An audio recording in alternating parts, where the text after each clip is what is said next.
Yeah, so I'm back here. I guess now the audio and video quality should be good. Let's just give a quick fresh start again to the order flow.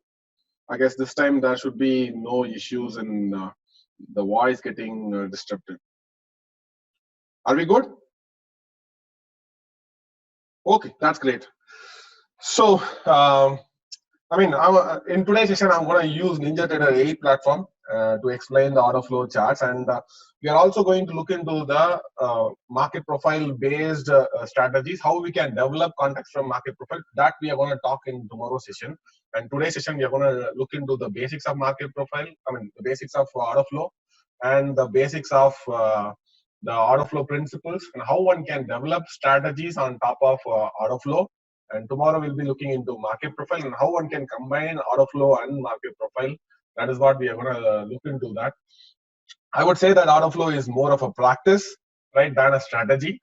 And order flow can be used to trade any kind of markets, to understand any kind of markets, and to understand any kind of market situations, and to spot the edge, especially if there are days where you can easily predict a potential day high or a potential day low, and there are days where you can easily spot and say that market should travel to that particular level, probably in 1 or 2 days, or probably 1 or 3 days. Market could travel to that level because that is a kind of an weaker levels. So there you'll be able to identify some of the weaker levels, and you'll be able to identify some of the stronger levels, and by doing so, you'll be able to cultivate a habit of looking into information better than anybody else, I would say that. So let's quickly get into the session. I just want to say that order flow is more of an 2010 10 kind of tool. It's a brand new concept, right? It has been introduced during 2002 in a squawk box, but then what you can find is that unlike most of the other tools which has been introduced in the olden days, like the price action which is introduced in 1930s, the Elliott wave which is introduced in 1920s, and the candlestick which has been introduced in the 17th century, order flow is more of an typical modern tool. I would say that it is one step ahead of the tape reading. Tape reading is what they used to do in the bucket shops in the olden days, but it's a modern tape reading. I would say that modern way of reading what is actually happening in the markets, or what the buyers and sellers are truly trying to achieve in the markets.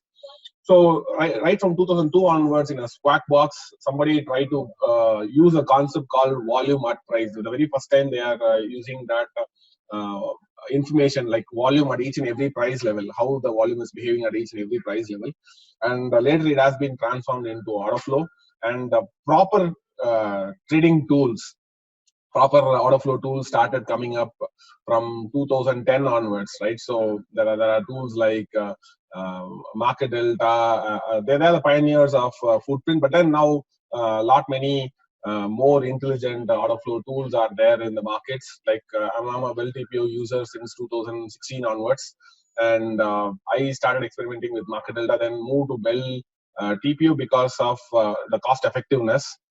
And the order flow as a tool itself is getting more and more matured every day. and more new strategies are discovered. There are no real books for market order flow as such. Nobody has been written um, any real order flow concepts as a book. But then what I'll be teaching you here is the last 5 years of my experience. What is my experience with order flow, and how we are able to spot the trading opportunities, and how we are building the context. That is what I'm going to teach you in today's session. And otherwise, it is mostly an evolving concept. There are a ton of edges there to explore in order flow, and probably what we are looking into is a tip of iceberg, right? So otherwise, more work has to be done from the order flow perspective, and more the time you're going to spend with order flow, more the time commitment you're going to give with order flow, more the understanding about your market improves, and the quality of the trade increases a lot, right? And if you really want to pursue uh, if you really want to pursue trading as a full-time career, right? So market profile and order flow kind of tools are one such tools you have to experience in your lifetime, and that gives you sustainable career growth in the market as a full-time trader, right? So order flow is a kind of a visualization tool to understand what is happening in the markets, especially what the market orders are doing. When I say market orders, I'll say mostly what the aggressive buyers or aggressive sellers are doing in the market. This is one way of visualizing the market orders. And it is a tool to understand the interaction between the buyers and sellers, how the interaction between the buyers and sellers happens, and how the buyers and seller interaction is happening at each and every price interval. That is more important, right? So it is a tool to study the auction behavior, typically, which is also one another way connected to the market profile, because market profile also talks about the auction behavior, right? So from the order flow, one can be able to spot where the big orders are coming.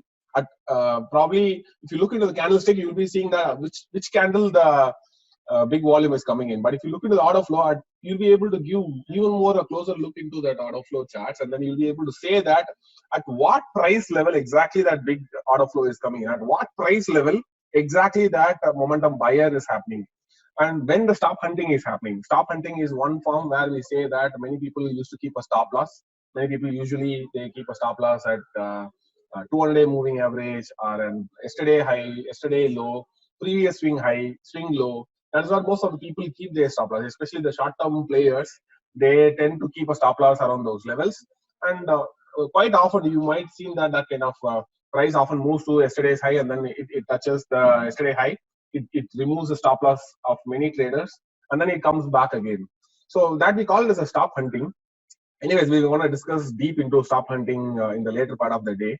And there are places where you can find trapped buyers or trapped sellers. Especially, it's kind of an institutional phenomena where big orders are coming at the day high or a day low, where some of the strategies are mostly built on top of this trapped buyers and trapped sellers. It's kind of an intraday strategy. It's kind of a quick scalping opportunity as well, where we're going to discuss more about this trap buyer and trap sellers. Most of the best trading opportunity comes with a very tight risk using a trap buyer and trap seller concept.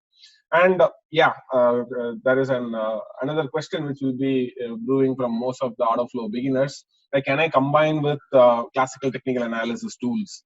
The answer here is that order flow and market profile in itself a support decision tool, right?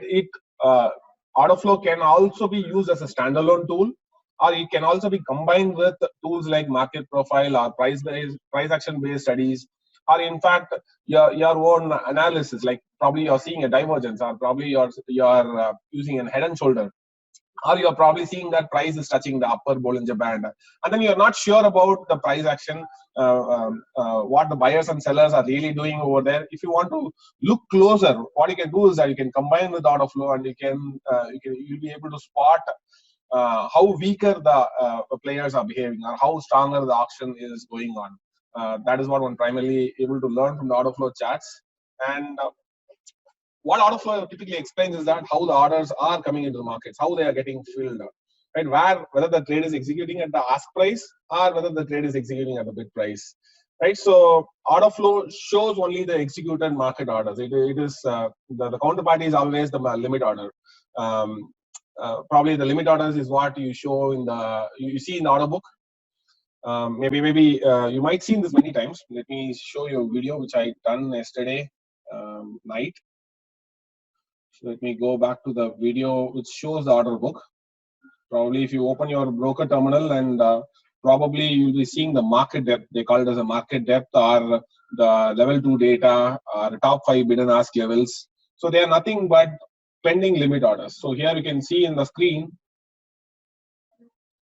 Okay, maybe I have to close here.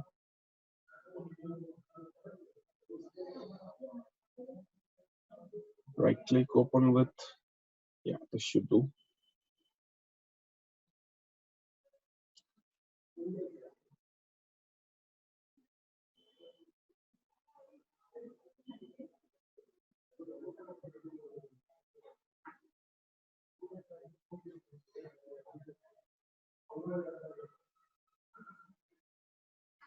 Okay, I think half of the video got gone.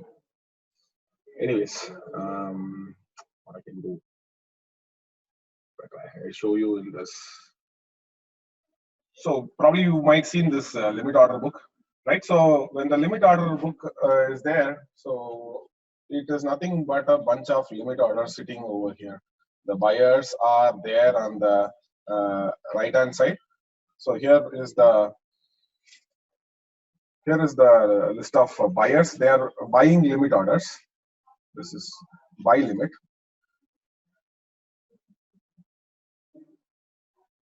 Or these are buy limit orders sitting on your left hand side, and on the right hand side what you're seeing is a sell limit orders. Sell limit orders, right? So there is a buying limit order on the left hand side and selling limit order on the right hand side. So if I want to buy Nifty, right? So if I want to buy Nifty, some, let's say 10 lots, right? What I have to do here is that I have to get it from the sell limit orders. These sell limit orders, they don't have um, uh, any role in moving the market. They're just passive orders. They don't have any role in moving the markets. Who has the role is that who is punching the market orders. They have the clear role in moving the markets. So if I'm placing the market orders, right? So let's say 10 quantity, then I'll be moving the market by how many points? Probably I'll be moving the markets by from I'll be moving from currently the last traded price. This is the last traded price. If I'm punching 10 lots, probably I'll be eating up this quantity over here. I'll be taking another couple of lots here and another couple of lots here. So total, my 10 lots would have been got traded. That is 750 quantity would have been traded by executing partly over here, and partly over here. So ideally, that will result in price moving the price from 11,489.75 to 11,490.50, right? So I'll be moving the price to 11,089 to 11,490.50, and the volume transfer will be on the order flow. On the order flow charts, you'll be seeing that as some 5 lots over here, and probably 2 lots over here, and 3 lots over here. The entire order book will look like this. So the entire order flow charts will look like this. Means I'm the one who punched the markets, and I got all those prices. Probably I got a three lots. Again, I moved upper. There was somebody who is willing to sell at 2 lots. Again, I moved the price upper, and my another 5 lots got executed. So all of a sudden, you'll be seeing 3 trades got executed. So it's not one trade. Even though one guy is punching, price moves and then executed. It transfers into 3 trades. You'll be seeing 3 ticks. You'll be seeing what? How many ticks? You'll be seeing 3 ticks over there.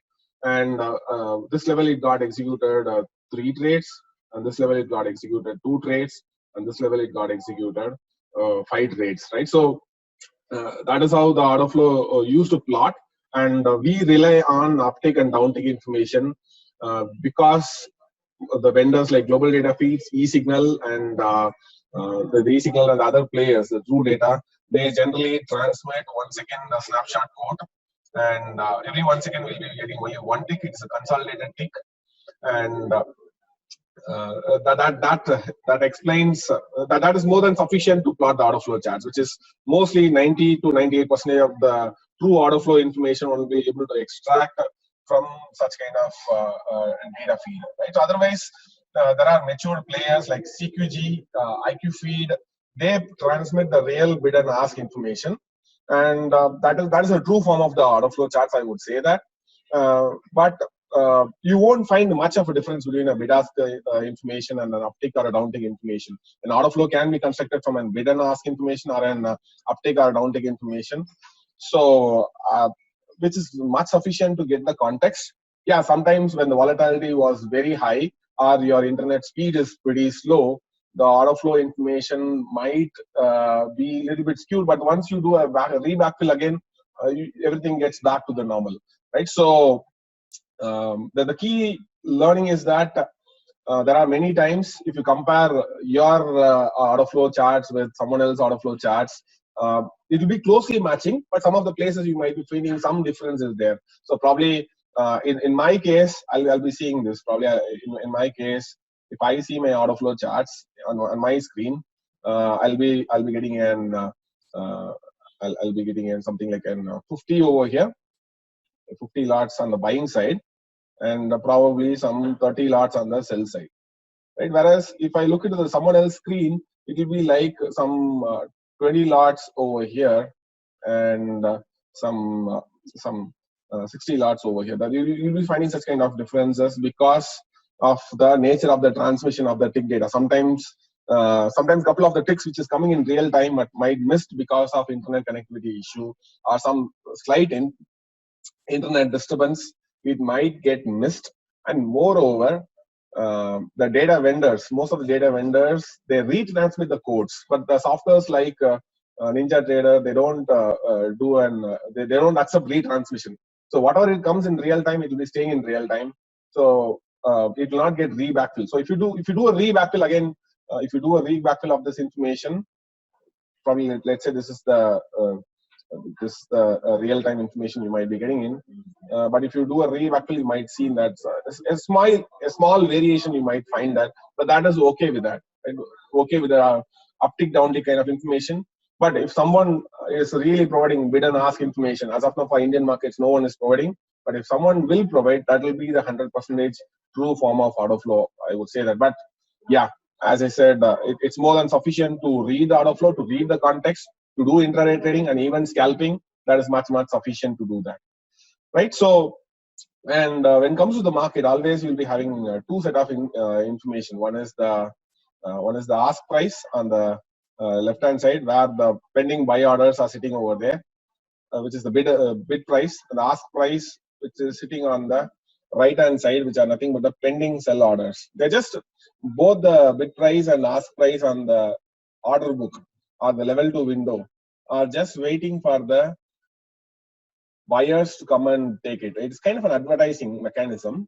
What it's saying is that, hey, I'm waiting here. I'm a big buyer here. Would you like to come and take it? Right. So it's kind of a advertising mechanism which is saying that, would you like to buy me? Like I'm the one who's quoting. I'm the one who's sitting 825 quantity. I'm just trying to. These are my buy orders. Would you like to sell? Right. So, but what you will not see, the many people have some sort of a misunderstanding over here. Like they will see, like many times they say this sell big selling quantity or a big buying quantity, and they get mesmerized with that, right? But they are not the one who is going to move the market. They're just sitting on the screen. They're just sitting as a passive order. They don't have any control over moving the markets. And at a broker level, you can see only up to 5 levels. If it is a level 2 data. On a level 3 data, one can go up to 10 or 20 levels. And tick by tick data, one can able to see all the trading levels, especially those who are using the high frequency data. So high frequency traders usually use tick by tick data, where they'll be able to construct the entire order book. They'll be able to see the entire order book. Whereas as a trader or a broker is limited to provide only up to top 5 bid and ask information. That is the information they receive from the exchange also. So now coming back to the concepts. So like one of the concepts I would like to discuss about order flow is that let's get into the basics of order flow charts first, and then so what primarily we'll be using order flow is to understand what kind of confidence is there for the day, and how the momentum behavior is happening, how the momentum exhaustion is happening, and absorption. That is one of the key element in order flow is absorption. If you understand absorption much, there are many strategies you'll be able to construct from absorption alone, and it gives you subtle information about whether the trend is about to happen or not to happen. And we're going to touch base on absorption deeply in the second half of the day. And stop hunting, again, stop hunting is one form of removing the weaker hands, which we had seen many times. And once the stop hunting is happening, or how one can anticipate a stop hunting, and once the stop hunting happens, what one can anticipate most of the times. That's what we're going to talk in the afternoon session as well. So I primarily use order flow to track only these set of factors. The top 5 factors, I'll be primarily using it. And the other factors will be like where the big order flows are happening. That is more of an interest, because tracking those big orders provides lot many trading opportunities. I guess we are talking more of a theoretical perspective. Let's get more into action now. So there are different modes of order flow, right? So one is called a bid-ask mode, and bid-ask imbalance mode, a delta percentage, order flow volume, delta shaded volume, high-low volume. In fact, I personally asked the Bell TPO people, Mr. Vinod, he's the one who runs Bell TPO. I personally asked him to get some more different modes, right? So we are just experimenting with some more modes as well. And currently, I'm using bid and ask imbalance mode. Bid and ask imbalance mode. So let me go back to the order flow charts and let's discuss one by one, right? So here is the real bid and ask volume information. And if you look on my order flow chart screen, it will be looking mostly like this. Open my order flow charts.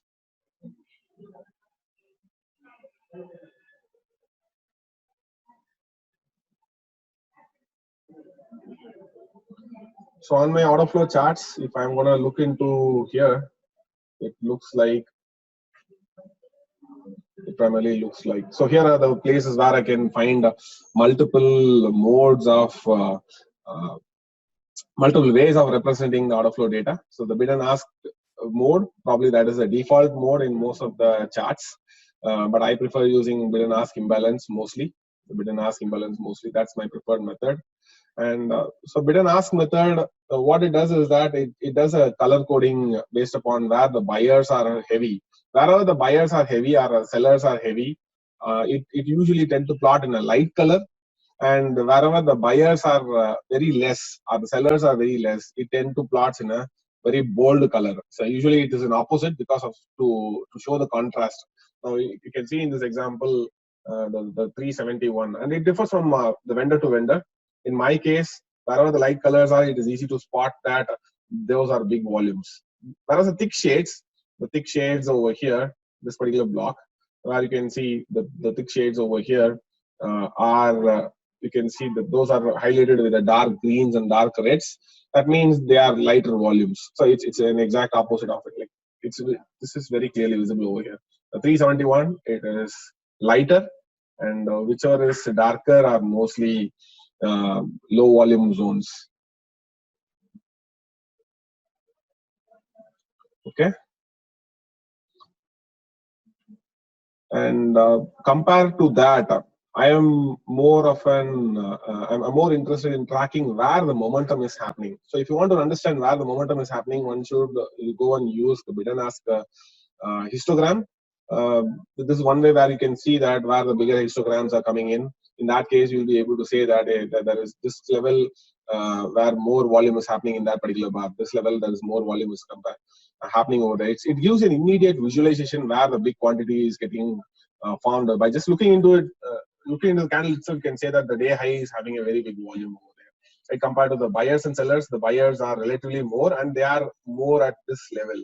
Right? And that helps you to understand, that helps you to strategize how you can strategize yourself during live markets. And the other way is like the the other ways is like more of an tools like bid ask imbalance, which I primarily use. I primarily use with multiples. So they call that as a multiple. If I right click and I go to the indicators, right click and go to the indicators over here. What you can find over here is that there is a multiple section.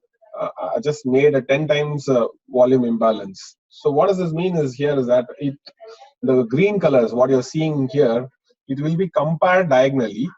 It will be compared diagonally over here. And if the volume is more than 10 times, then that particular block will be shown as a green color. So here I can see here again, it's spotting a green color because it's the diagonal volumes are more than 10 times. Always when you are trying to interpret order flow charts, you have to compare diagonally because the bid price and the ask price are never equal price. They mostly come in diagonals. The bid price and ask price, they mostly compare at diagonal.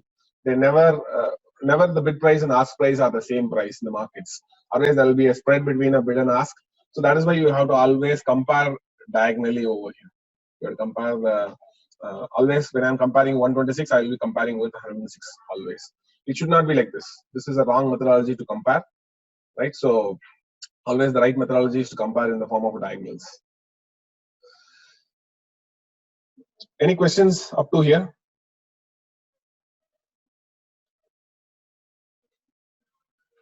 Okay, if there are no questions, then I'll move on. Can we use it for positional also? Yeah, we can use it for positional also. You will be covering in this session, huh? How to use it for. Yeah, tomorrow we'll be covering how to use positionally. Okay, then okay. Concept remains the same, but that only the time frame differs. But then it's applicable to the same concept applicable to every other time frame.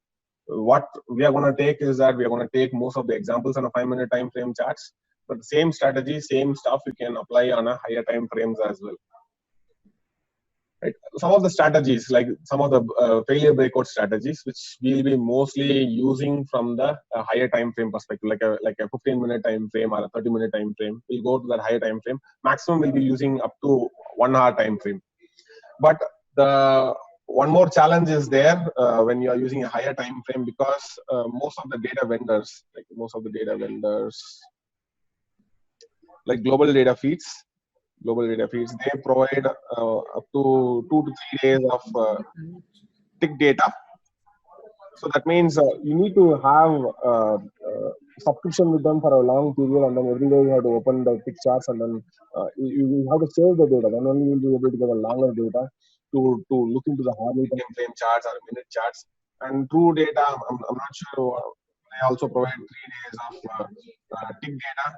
And eSignal is one vendor who provides up to 15 days of tick data in a normal version. They also have an extended tick data plan where another additional $10 or $15 you'll be able to get up to 45 days of tick information. Right? Only in this case you'll be able to read charts on the hourly time frame also. But if you are using local vendors like True Data or Global Data Feeds, you need more time to accumulate all those tick information so that you'll be able to construct the hourly time frame. If you're installing for the very first time, you will be having only 2 or 3 days of tick level information, which will not be sufficient to monitor on a hourly time frame or a 30-minute time frame. Right, so that is the reason I just took an eSignal platform in this machine. Otherwise, I also have an access to global data feed order flow as well in my another machine as well. So I'm studying the performance of both global data feed and eSignal. My observation is that whether it is eSignal or global data feeds or True Data, it doesn't matter. The quality of the data remains same from all the vendors. Yeah, here and there will be a small variation we are finding, but that is fine. It doesn't affect the overall context, right? Whenever the bigger order flows are coming, the order flow is bigger everywhere. The volume information doesn't changes, right? So mostly some of the volumes who is coming in the buying side, some are coming in the selling side. That slightly differs, but most of the places, all the volumes are matching at most of the places. I would say that 90% of the time those values matches, and only there is subtle differences here and there whenever there is a volatility in the markets. But yeah, but if you want to, the very first time, if you want to go and test on a hourly time frame or so, you need to explore eSignal, which is quite costlier. The data feed cost comes around. I'm using a package, special package called eSignal Data Manager, right? So that cost I'm paying $150 per month, right? So otherwise, if you take eSignal as a subscription, the costing comes around $200, $250 easily. But only if you are taking only data subscription, it will come roughly around 150 to 160 US dollars per month. 150 to 160 USD per month. You can visit www.esignal.com. And by default, there are no products. This product will not be displayed anywhere. You have to go and check with the chat support team, and you have to specifically say that I don't want eSignal platform. I want eSignal only for data purpose alone. So in that case, they will suggest you this particular product. Otherwise, it's not openly available to download or so. I mean it's not openly available as an a plan, right? So not openly available as a subscription plan, but only on need basis they will supply you this data. Whereas the Indian data vendors, True Data and Global Data Feeds, they usually come somewhere around the minimal starting price comes around 1,500 to you can go up to 2,500 per exchange. Depends upon what exchange you want. Pricing changes. Maybe if it is currency, it may go as low as 1,200 also. Right, so it depends upon the exchange, depends upon the number of symbols, depends upon what is your requirement, how many systems you want. The requirement change, the pricing changes. And coming back, Rajendran, are these candles when you compare it to the candlestick world? Yeah, these are candles. So what you're seeing in the middle is the candles, and on the left hand side and right hand side are filled with the buyers and sellers volumes. Okay, thanks. Yeah.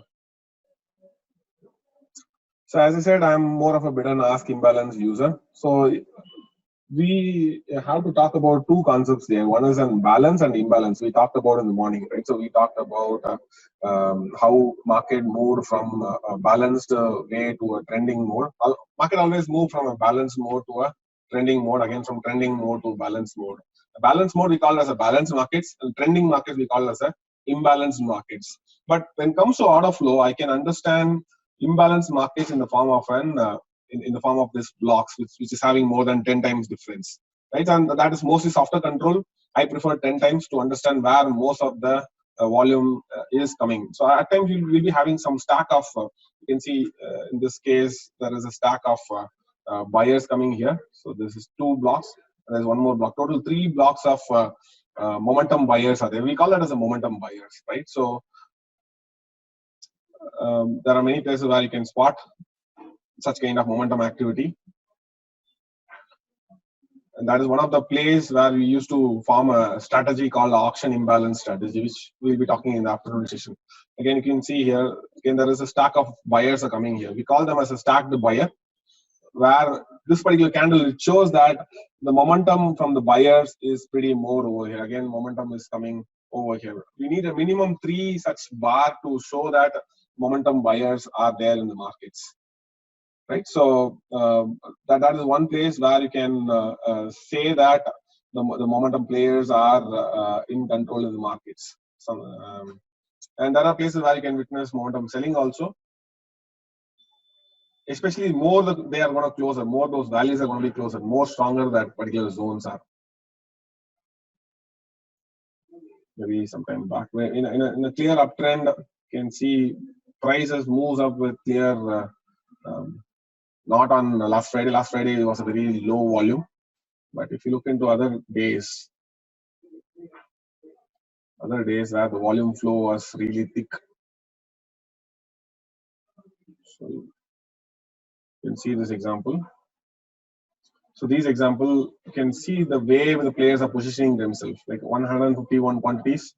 You can see only 9 quantities got traded over here. 260 quantities, only 5 quantity got traded over here. Right, so 1419 quantity. Again, if you look parallelly, again only 26 quantity got traded over here. So there are many players are entering in this zone with a rapid price movement, and that is why you are seeing the difference between the buyers and sellers are significantly high, we can say that that is one way where the momentum buyers are entering in the zone, right? So that is one important zone to watch out wherever more momentum buyers are coming in. And if you look pretty closely, that particular day is mostly dominated by a stop hunting.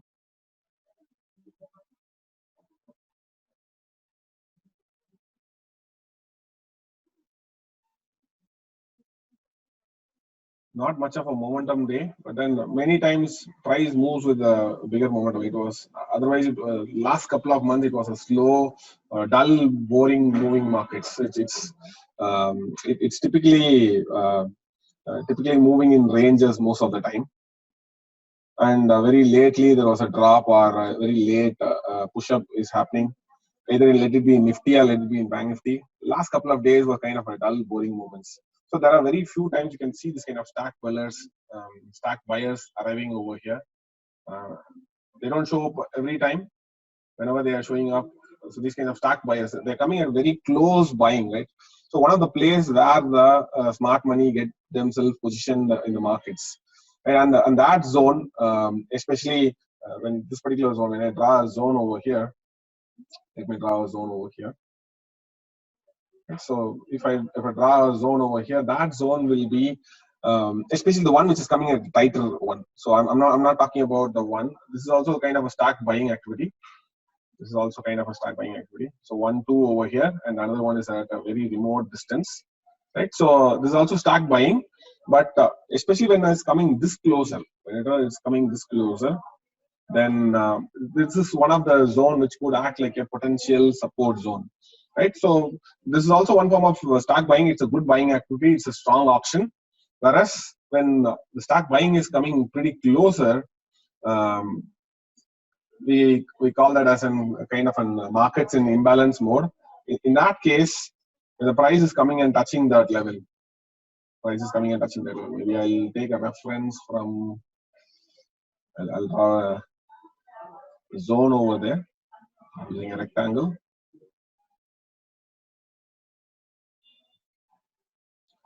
Whenever the price is coming and dipping down there, and at the same time you're seeing some sort of a responsive buying coming over here. So price is coming and testing over there, and you're seeing a responsive buying activity happening over here, and again buying activity happens over here.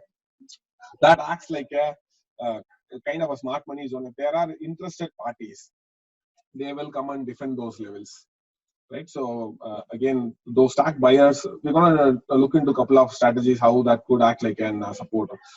Usually, our one of our places where you can go and buy is that you take a price. You've seen that price is dipping down, and responsive buying is happening. Price leaving this band is what it's your entry point where you can keep a small stop in this band. Just one couple of zones in this band. One can really keep a stops over there. Rajendran, sorry, I did not understand why this 114 is in green and the 160 is in white. Can you just explain? I did not understand that. So we compare diagonally. As I said, we compare diagonally. And when the diagonally, the difference is more than 10 times. 10 times. Why 10 times? Because that is where you can spot the big difference between the buyers and sellers activity. Right. So if I right click and go to indicators, on the charts, on the settings, you will be having bid-ask volume imbalance levels. So I can set 10x. So when I say 10x, 10 times, wherever the 10 time difference is there, here it is only 4 time difference between the 40 and 160. Right. So in that case, it is not shown in a colored format. Whereas here, when I compare 0 with 114, right, it shows me that compared to the selling level, buyers are more than 10 times. That is why it is shown in a momentum. That is why we can spot out the momentum traders over there. And again here 42 and 526, you can see that it is more than 10 times, and that is the reason it says that the price is really moving really fast over there. That is a compared to the buying activity. Sellers are pushing really hard, and more sellers, more buyers are coming and pushing the price up, and that is the price where you can say that it's a momentum zones. Those zones are momentum zones. especially when the stacked buying behavior is happening with 4 or 5 quantity or 6 quantity at a time, which is quite rare, but yes, it used to happen in a high volatile situations.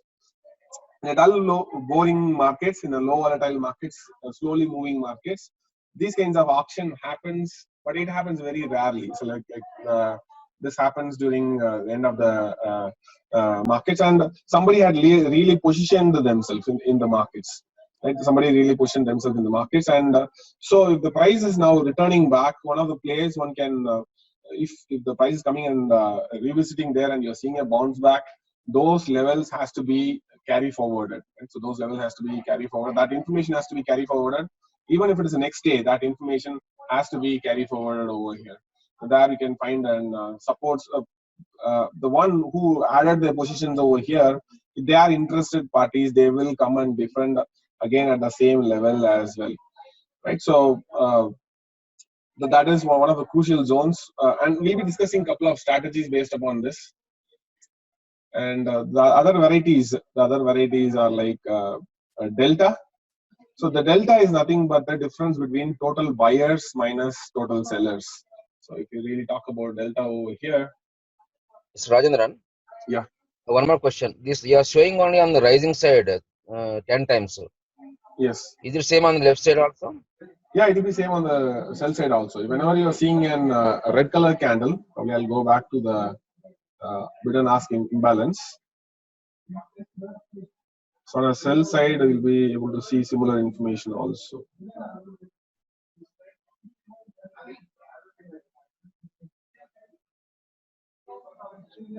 Maybe there is only one place where you can see some stacked imbalance. They're not tighter, but a little bit loose. We can consider this as an selling imbalance. Right? So it's okay if there are 1 or 2 levels, it's fine. But here the difference is more. So we will not say that this is an imbalance candle.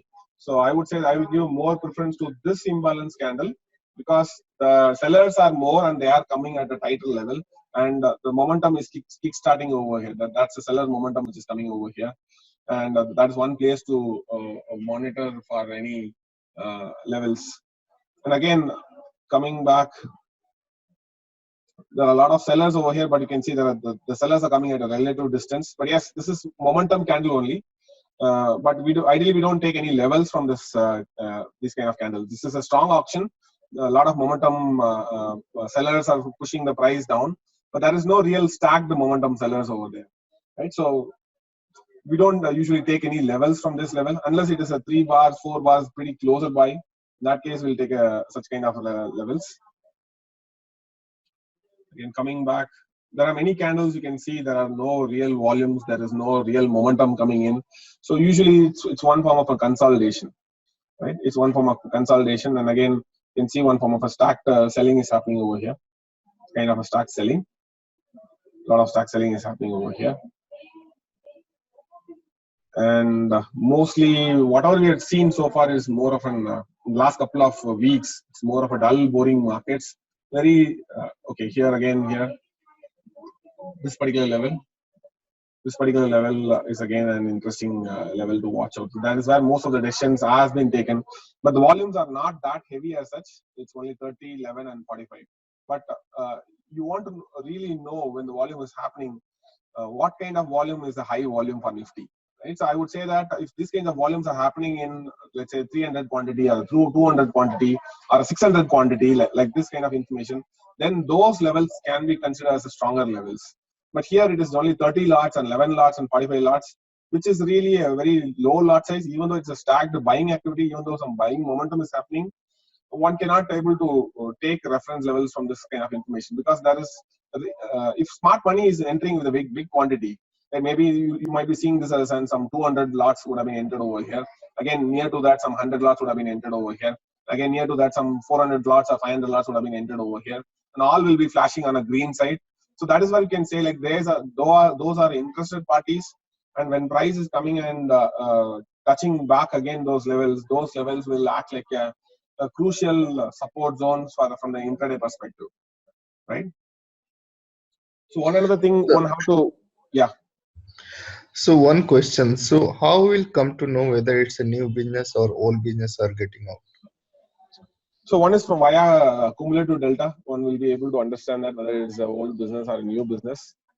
We'll talk about cumulative delta in the upcoming session. Let's go step by step, because there are many basic terminologies has to be talked over before moving on to the strategies. Right. So to look into the context. Sir, Yeah. I have one question, sir. That example that you showed right now had an imbalance of selling as well as the before candle had an imbalance of buying at the same time itself. Yes. See at that time. By what time? The before you gave an example, sir. Like you showed 3 examples of red bar. The before candle had an imbalance of green bar also. Had a heavy volume of 100 also in it. Before you showed just two examples. Before. You showed the example of a bar that is going down.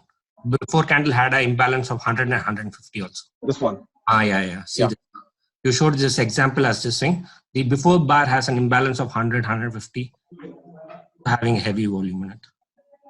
This is the volume.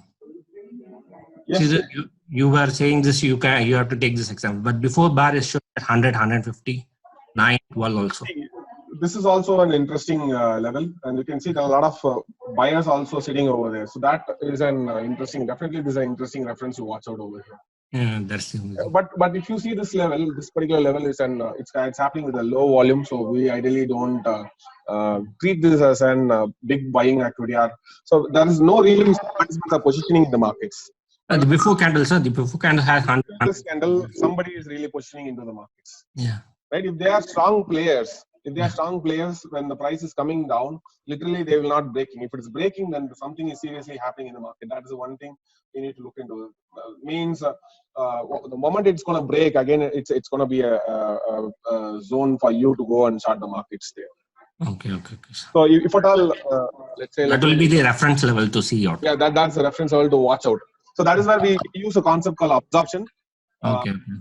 Maybe once I'll discuss where you'll be able to get a clarity how to deal with these levels. Otherwise, if you blindly go with the numbers, it'll be very confusing to look into that, whether should I have to consider as a support or should I have to consider as a resistance.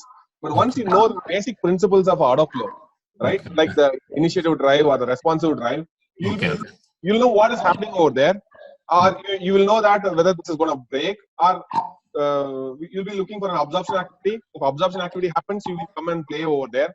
You see a break, and then immediately you go and take that trade as a zone to enter. It's kind of a critical zone. When the moment it's going to break, it gives you a lot of immediate scalping opportunity over there.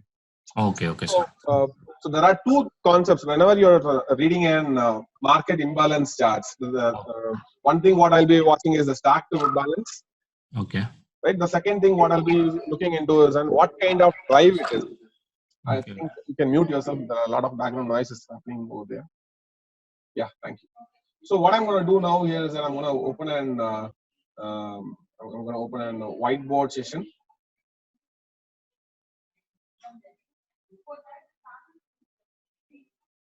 Are you able to see a whiteboard screen?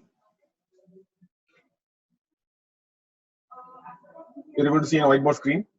Anybody? Okay, great. So here, let's say let's first talk about the initiative drive over here. Initiative drive. There are two kinds of action we need to talk about. One is an initiative drive, and the second one is an responsive activity. So these are two major activities which happens in the order flow, which you can visualize all the time. Let's say if it is an initiative drive, it would be like. Please check your voice once, Mr. So there are two major activities we need to discuss in the order flow. One is an initiative drive. The second one is called as the responsive activity. In the initiative activity, what the player does is that at times they move the market relatively faster. Kind of an imbalance mode. So they'll be moving the market in an initiative direction where the buyers push the price up. The volume will be very less at each and every level. For example, let's say I have I have 100 lots to purchase, but in my market order, in my market order, there is one lot seller over here, one lot seller over here, one lot seller over here, one lot seller over here. Right? So if like this, there are 100 sellers are there. And if I want to buy 100 quantity, if I want to buy 100 quantity, let's say there are one lot at each and every price level, one lot is sitting over there in the order book. But if I want to purchase 100 quantity, right now the market is 10,900. This hypothetical is an example. Let's say the market is at 10,900 and there is one lot at each and every price level till 11,000. Okay. So if I buy 100 quantity, I'll be doing what? I'll be pushing the market by 100 points. Am I right? Because I'll be eating all those sell orders. All these are sell limit orders. And when I'm putting in buy market order over here, I'll be moving the markets by 100 points. That means the price is traveling in a low liquid zones. Right? There are a lot of sellers there, but if you look into each and every price level, there is only one lot sellers are there, sell limit orders are there in the order book. So I can easily, when I am putting only 100 lots in one chart, I'll be pushing the market by how many points? I'll be pushing the market by 100 points. Whereas the same case, instead of think about this scenario, let's say 10 lots are sitting at the same level and 50 lots over here, and let's say 100 lots over here, some 100 lots over here. Let's say this pricing is somewhere around 10,902, 10,902. So this is a high liquid zones. When I say high liquid zones, means more and more limit order are there in the system. When more limit orders are there, when I'm going to punch 100 lots, what will happen? I'll be moving the price only by 3 ticks. I'll be moving from 10,900 towards 10,902. Am I right? So this is low liquidity zones, or we can call that as an illiquid zones. So these zones we call that as an illiquid zones. Illiquid zones where you punch 100 lots, price moves faster. Whereas here it is liquid zones. So these are liquid zones where you punch the same 100 lots. What will happen? Only the price move by 3 ticks. So in an initiative drive, price usually travels in a low liquid zones. There are many times you would have seen price opens and then Nifty just shoot up 100 points. But the volume trader would have been only some 15,000 lots or 16,000 lots. In the first 5 minutes itself, Nifty would have been moved approximately 50 points or 60 points. How many times you have seen this? Initiative drive. The market opens and all in a sudden it started shooting up. Right? First 5 minutes or first 10 minutes or first 15 minutes. So those are the zones. Price is traveling in a illiquid zones where the buyer demand is more and the seller demand is very less. That means the limit order book is filled with less amount of seller. That is why the price is able to travel fast. The initiative drive is always a trendier movement, and the price moves relatively fast in those low liquid zones. Whereas when it comes to responsive activity, what usually happens here is that, let me clear all those drawings. And when it comes to the responsive activity, responsive activity is kind of a sideways activity. Like it's kind of a response to buyers. What usually goes is that price moved from let's say in our words, let's say price moved from oversold levels to overbought levels. Right. So when it is moving to overbought levels, let's assume that's overbought levels. You'll be seeing a lot of buying activity over here. You'll be able to see over here. And the buying activity will be counterattacked with a good selling activity. You'll be able to see, and the buying activity will be counterattacked with good selling activity, and then price again used to drop from there. Right. So back to the oversold level, and again you can see when the price is coming to a range, again you'll be seeing a big selling activity happens, and again it reverts back to big buying activity. On top of this, now I'm going to show you one strategy also based on this responsive activity. And again, price move to that, and again you'll be seeing the same pattern over here again and again. So where at the top, the sellers are responding with big volumes, and at the bottom, the buyers selling activity is absorbed by the buyers, and buyers started responding at the bottom. So where you can see that responsive buyers are at the top. So we call that as a responsive responsive sellers at the top, and responsive buyers at the bottom. Okay, then Based upon this responsive activity, we can also construct a strategy, which I'm going to talk about right now. But before getting into that, always market moves from what market moves does is that it moves in a trending mode. Always it takes an initiative drive. It takes initiative drive because price is traveling in a low liquid zones. When I say low liquid zones, very less number of orders are there in the order book. That's why price is able to travel faster.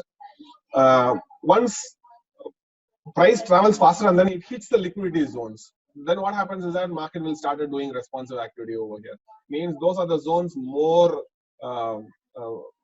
orders are there in the order book. So price might take more time. It is like you're hitting 100 lots, but then more buyer. It is met with more sell orders on the other side.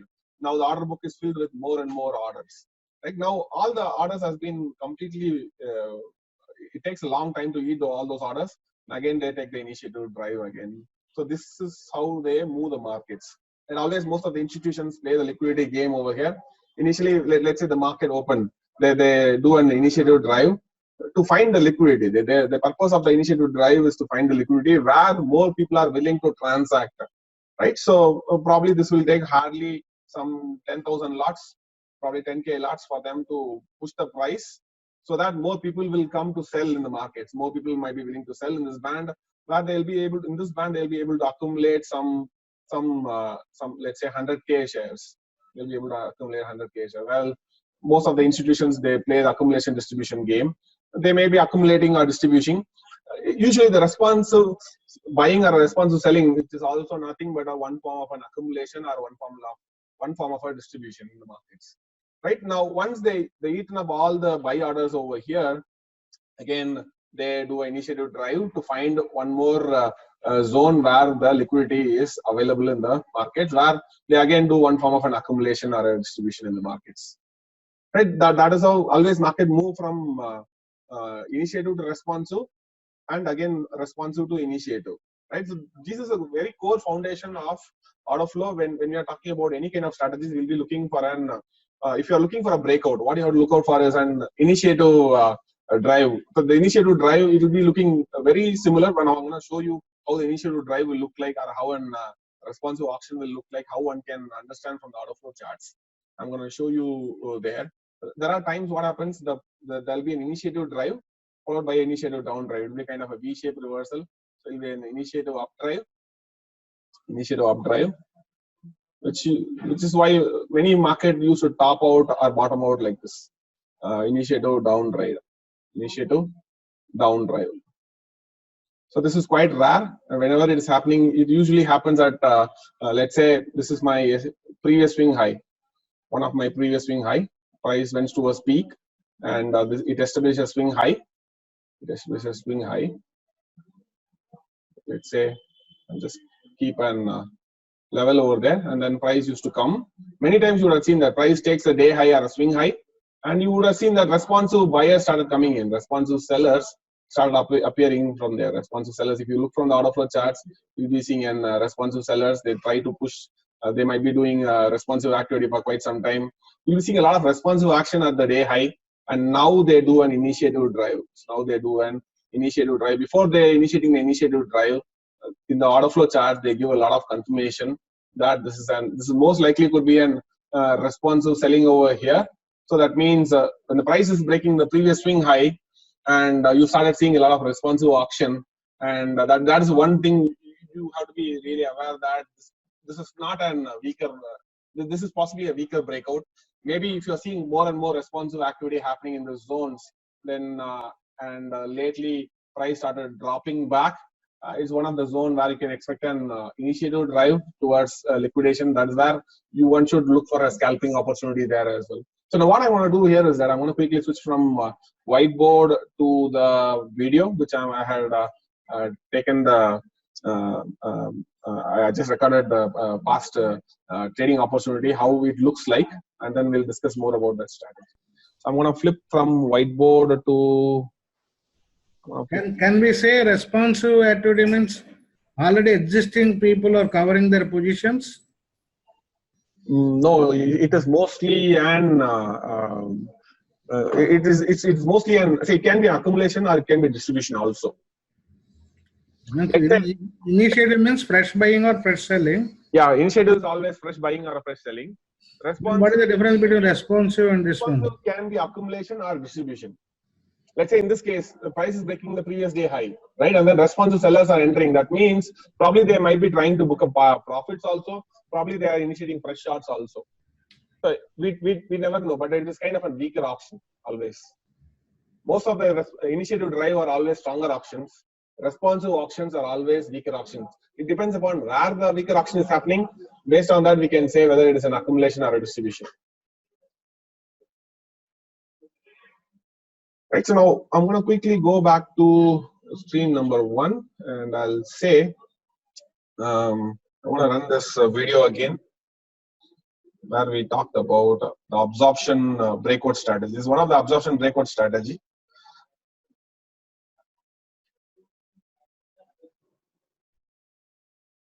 You're able to hear the music from the video or not? No.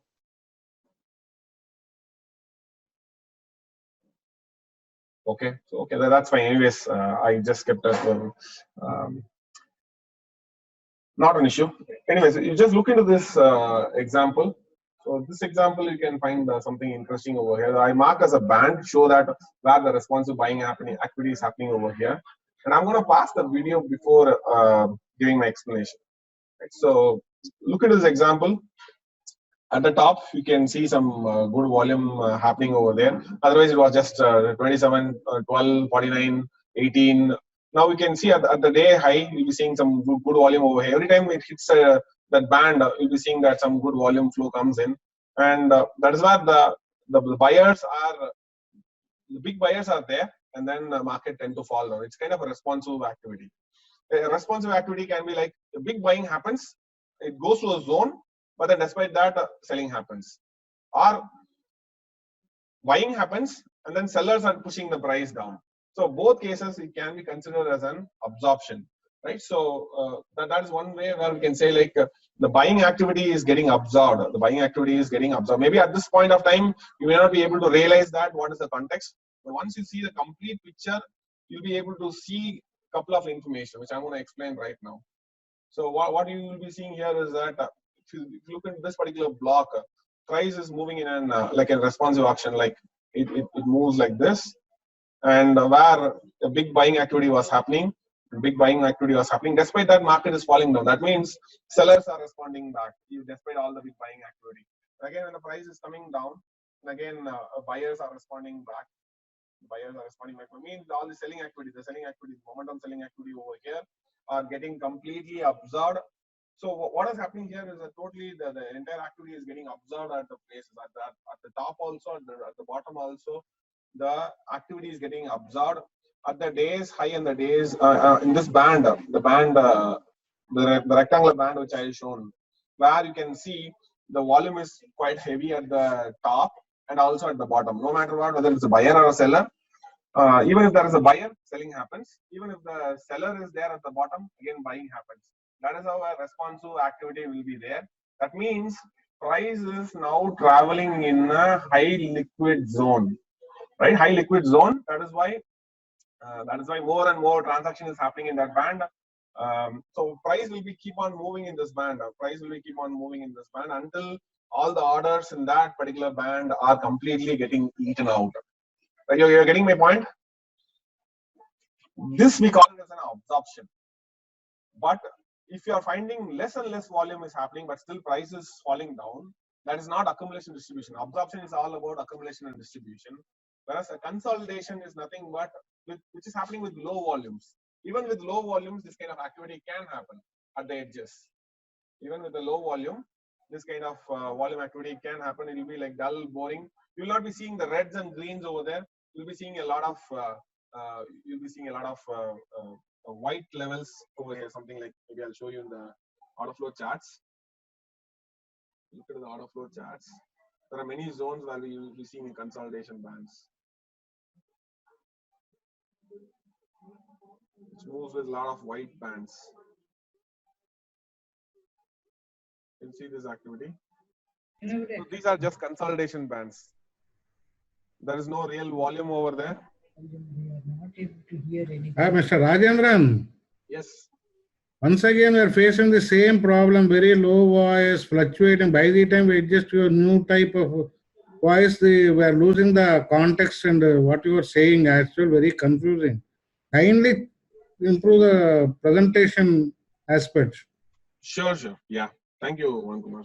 Is it fine now? Is it okay? Voice is low. There is a question there. Can we say absorption and the trapped are same? Yeah, absorption and trapped are kind of the same thing. It's kind of that is also one form of an absorption. So what I'm trying to say here is that here the volumes are really happening. There are many places volume used to happen with low volumes, where there is no real buyer or real seller will be in control. Of course, here you can see a lot of responsive activity here. At least the volume was 300 or 320. There are many zones where you can see the dull, boring moment will be happening. Most of the zones, especially in the middle of the day. So watch out these levels. These levels are kind of an consolidation bands. So they are just consolidation bands where there are no real volume which is happening in this band. So these bands are, you can see very low volume is happening. Very less amount of, there's no real absorption or real accumulation or distribution is happening over there. Volume was really dry. That usually happens during middle of the day. But look into this example, the one which we are discussing about the strategy over here. And at the edges, the buyers are more. You can see and respond. Buyer imbalance was there, and then price used to fall down. And again, seller imbalance is there. Despite that, the price is used to rise. Now let me run the video over here. This we call as an absorption range breakout strategy, where the responsive action will be followed by an initiative drive, right? So that is where it's one I have to really wait for the trades to get a breakout. Now you can see the activity started here. The buyers are really pushing the price up. Again, responsive buying activity is happening at the edges. You can see buyers are taking control, 342 buyers, again 102 buyers. So these are still responsive activity. The seller's responsiveness has been sold out. And now again, at the top, you can see big buyers are there. Price moved to the edges. And again, selling is happening over there. Again, it's kind of a responsive selling again started happening over there at the edges. At the edges, what we're seeing is that again and again, the big selling activity is absorbed by the buyers. And at the top, big buying activity is absorbed by the sellers.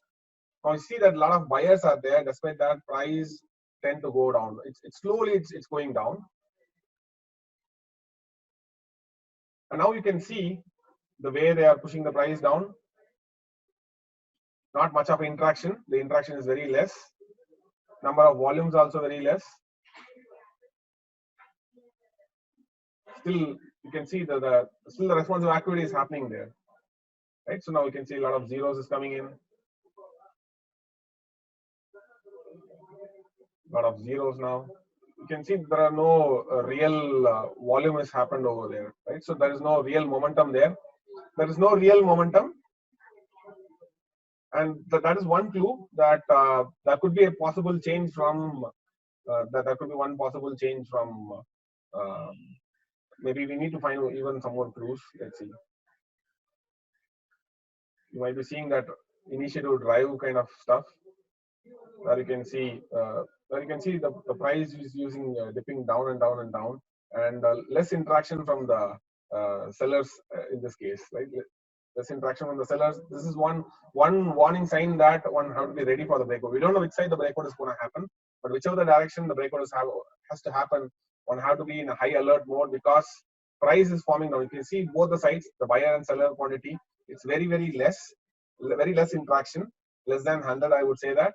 But still, price used to go down. That is where one could say that possibly there could be a breakout or a breakdown coming in. But whichever the direction it's going to break out, one can take an immediate trade and then they can use that breakout zone as a reference to enter their shorts over there. Let me continue the video here again. You can see that a lot of zeros coming in. That's mostly an initiative drive. I mean, a start of an initiative drive. That is not really an initiative drive. Probably that is a kickstart of an initiative drive. It's slowly dripping down. So far, it is slowly dripping down. Now you can see the price went only 2 ticks down below that, and then it got back in. Now it's doing slow movement activity. But one should be in a very high alert mode because we are somewhere very near to the breakdown.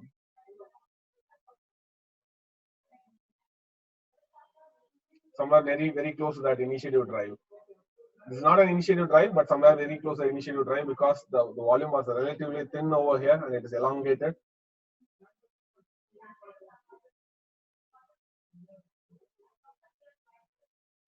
Now you can see there are no big buyers or big sellers in this band. But again, you can see now one more kind of initiative drive is happening on the down.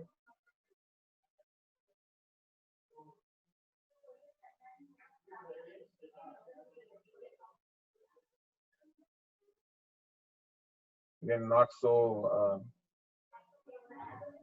Again, what is the unnamed box next to LTPO, rightmost one? No, let me explain this. Then we'll come to the question. You know, again, you see that the price is going down, and it's going down with a lot of zeros. Whenever it's going with a lot of zeros, that is a kind of an initiative drive. And really now you can see now at least some more sellers. The big sellers are coming in 250 lots, 196 lots. They have been broken that level, right? They broken that level. More interaction is happening in terms of price. And this is where we can use that as an scalping opportunity to go short. So one of the things is that it's now happening like a kind of initiative drive. Now you see that more and more initiative drive is happening over there. So this initiative drive, before if you want to understand whether the initiative drive is going to happen or not, first you need to understand how a responsive action transforms into an initiative drive, right? So there is a specific pattern which is there associated with an initiative drive to a responsive action, and from a responsive to initiative action. There is a subtle change one can understand before you are noticing an responsive action getting into an initiative action. Now you can see that all these things we are seeing a lot of zeros inside there. All these are what it's an initiative drive where price is traveling in a low liquid zones.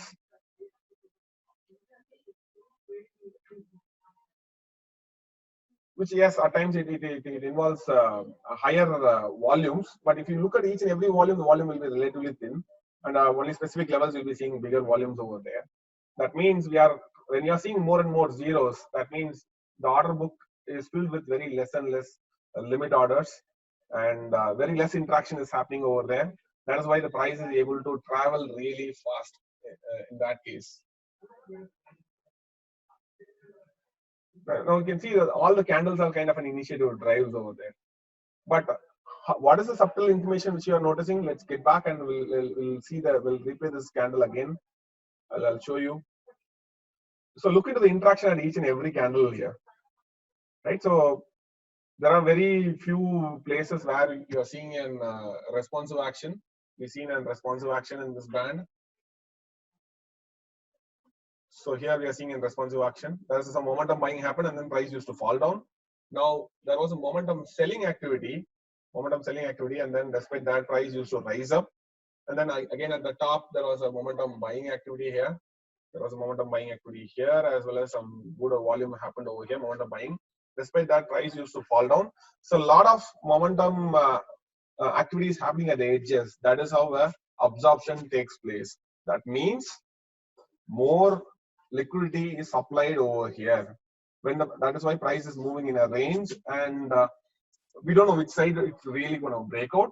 So one really have to wait for the subtle information. The subtle information is like when the responsive activity is converting into an initiative drive activity.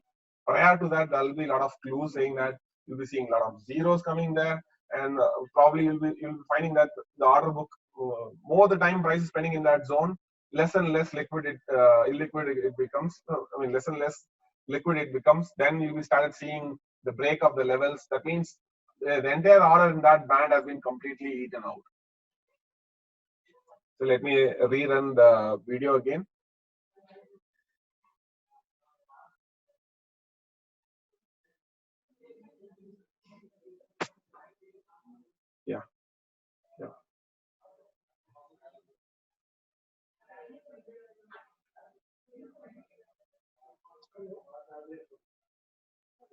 So ideally, the responsive activity, the transformation is that you will not be able to see any momentum happening inside the range at all. Most of the momentum will be happening outside the range. But when you are seeing the range, you'll be seeing that bunch of momentum which happens, bunch of momentum exhaustion, bunch of elongation in the candle happens.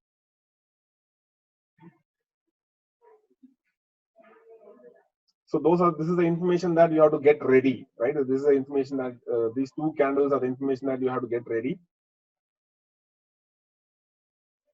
There are no real momentum is happening inside the candle, I would say that, right? There is no real momentum until as such. Still price is inside the range.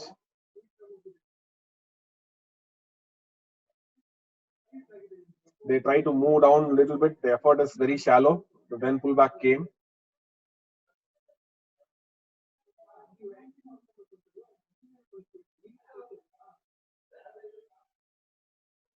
You see a lot of consolidation is going on. Still, there is no real break. But so these are the places where it gets you. The candle is now like, you see a lot of interaction is happening over there, but the interaction is very less and less in terms of numbers. It is most of the places are less than 200 lots, and that is a very relative number. When it comes to Nifty, 200 less than 200 is considered as a very low volume transaction. So whereas here you can see 342 quantities, 251 quantities, those are considered as a big quantities. Now you see that the volumes are relatively less and it started trading at the lower end of the range. Now if the break is coming, it more or less looks like a break now. This is one of the zones where one should initiate a trade and then one can keep the upper band as a stop. I mean, not upper band, when I say upper band, I'm talking about this level, around 27,525 level. One can keep a monitor and look for a potential break over there.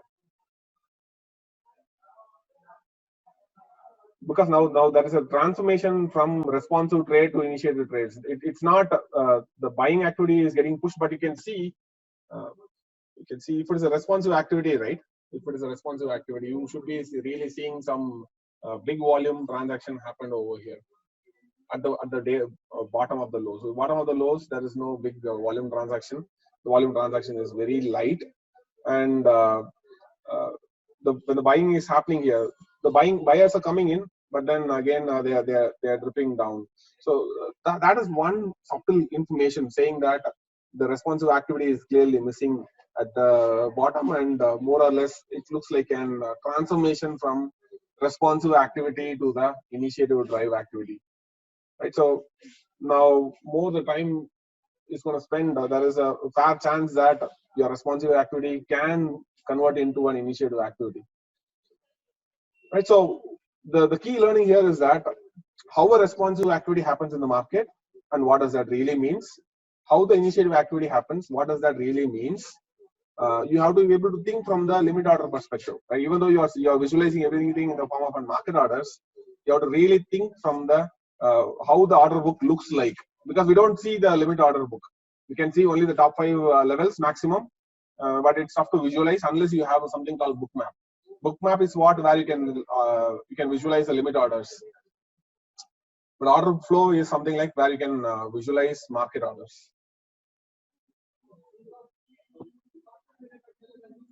Now we can see there are a lot of zeros now, and a lot of momentum is coming now. So 69 to 450, a lot of momentum, stacked bands are coming in, and price is dripping down.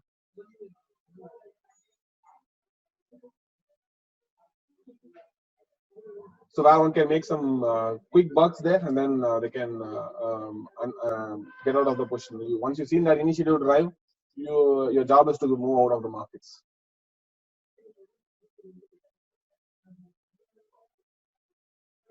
Right, so I guess now you have a fair idea about what is an initiative drive and what is an responsive activity drive. Any questions on initiative activity or a responsive activity?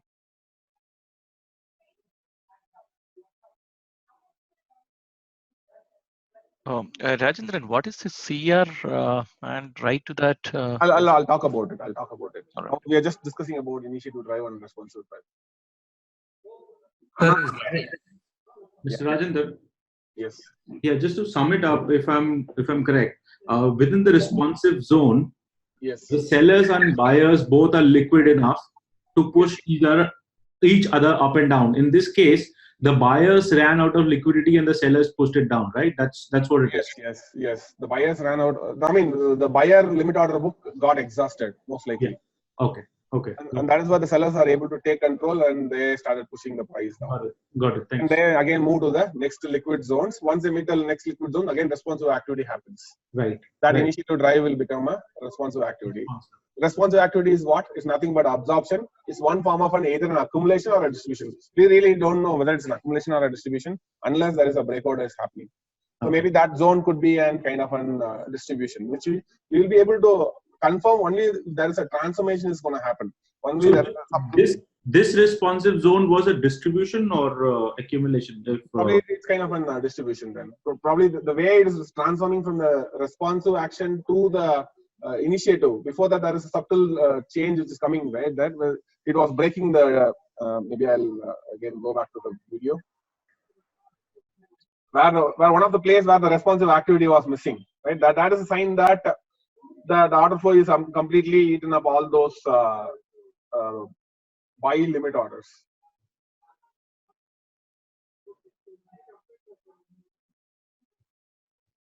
So in this case, one of the plays where we've seen that this case, right? So in this case, when the price was hitting the low over here. Here really, what is missing here? What is missing here is that the responsive action is missing here. Even when the price is moving up, there is no real momentum buying happening at the edges, or real momentum selling also not happening at the edges. So this is one clue that one should be really cautious that the break is quite near. Maybe the entire order book is completely got exhausted. So that is why we are not seeing any responsive buyers coming and supporting over there. The responsive buyers are completely lost their control. Right? It's basically a fight between responsive buyers and responsive sellers. Right. The buyers push the price up. Again, responsive sellers are pushing the price down. Again, responsive buyers are pushing the price up. Responsive sellers are pushing the price down. Now, the responsive buyers are not responding back.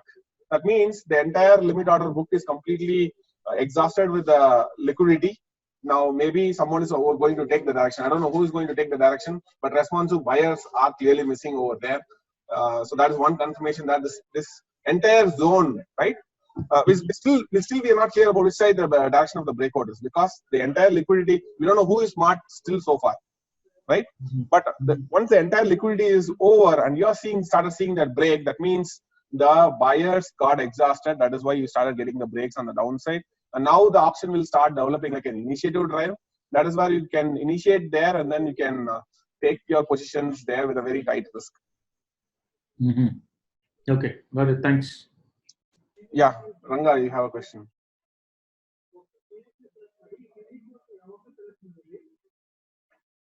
See, all these informations are very subtle information. Only if you are able to track, only if you learn to observe how to understand or what to observe from the order flow, then only you'll be able to construct strategies during live markets. All these decisions has to be taken live. There is no pre-market analysis. There is no post-market analysis. Post-market or pre-market, you can only prepare by looking into the context, what could possibly happen. But order flow is more and more deals with what is happening right now than what is happening in the past. It doesn't use no bullshit about the past information. It always relies on the current information. That is why we can say like it's more of a leading indicator than we look into the past information. Even if you're looking into past information, hardly we look into what happened in the last couple of minutes or last couple of hours. Max to max, that is the max thing we'll be looking out for. Right? Yes, there are a couple of patterns where institutions, what they had done yesterday, are they left any clues, like the trap buyers or a trap seller kind of concept, which I'm going to deal in the afternoon session, which will give you a positional trading opportunities also. But these kinds of absorption trading breakout strategies are immediate short trades where one can make some quick bucks over there and then get out of the game. Or your stop hits means something is happening. It's not still an initiative drive. Maybe some consolidation. It could be even transform into a consolidation also. But when the entire fight is happening and the entire orders are getting exhausted, that is where one can expect a initiative. Most of the initiative action happens once the responsive activity has been completely over. right? Yeah, so One question, Rajendran. At the bottom of the range, we see more sellers on the left hand side. They could be also we stop don't know. We don't buyers, know. right? We don't know. No, at this 250 period, see Yes. sellers just below the marked range, Yes. 143, 133, Hmm. and all there. And right side it is only 17.9. Yes. So which is basically aggressive selling. They could Yeah, be which is basically also aggressive selling, but that is not that aggressive. I would say that it's they are trying to break it, but this is still not an initiative drive. understood. But my question is, could they be also the stop losses? Because normally what we do is at the bottom of the range, we buy with a tight stop loss. Hmm. Stop loss is a market order. So can this be also stop loss triggering? If it is stop loss trading, usually scalpers will like to play that kind of tight stop loss. If the market is moving in a range, they might look into this range and then they might keep a tight stop loss below the 1 point, 2 point, 3 point, 4 point plus stop they might keep, right? So Okay. entry price plus 5 points, entry plus minus 5 points. So that is how the scalpers mostly take a trade. And maybe, but I don't think we need to look into that deep to look into this information. Okay. So here the idea is how to understand how the transformation happens between, from responsive activity to initiative activity. Right, there are cases which I want to discuss where how the, for example, let's look at yesterday's activity, right? So yesterday's Bank Nifty activity, one of the place it was hitting an responsive zone yesterday. So this is yesterday's activity. Instead of delta, I'll go to bid and ask imbalance. I guess I'm using 10x here. Yeah, 10x over here. And I'm use 40 as a tick size. I also want to give you which symbol, how many tick size one have to use. I want to give you an template. You can use it to set different lot size for different instruments. Basically, the 40 is the setting which decides the brick size. The 40 will be multiplied with the tick size which is set by the vendor, which is 0.05 in my case. That is 0.05 is the minimal price action movement in Nifty or Bank Nifty, whatever it is. So that 40 into multiplied by 0.05 tick size, that means every 2 points I'm going to get a brick. Every 2 points of trading activity will be measured in that. So as long as the price is moving inside that 2 point range, the value will be keep on getting accumulated. And when it breaks, it moves to a new brick, it forms a new brick, and it started calculating the values accordingly at each and every 2 point block. It measures the how many buyers, how many sellers at each and every 2 point block. And so let's have a look into what happens over here. Let's see a couple of absorption we can think about over here. So when the price was falling, you can see here, price really in Bank Nifty it has been falling for quite some time. So right from the morning, price was falling. So price fallen from how much? 27,040. This is yesterday's activity. It fallen from 27,060 levels. It was coming down to day low. But these day low, look at 245. I'm going to expand 245 levels to check what happened over there. Around 245, you could see some absorption happening from the buyers.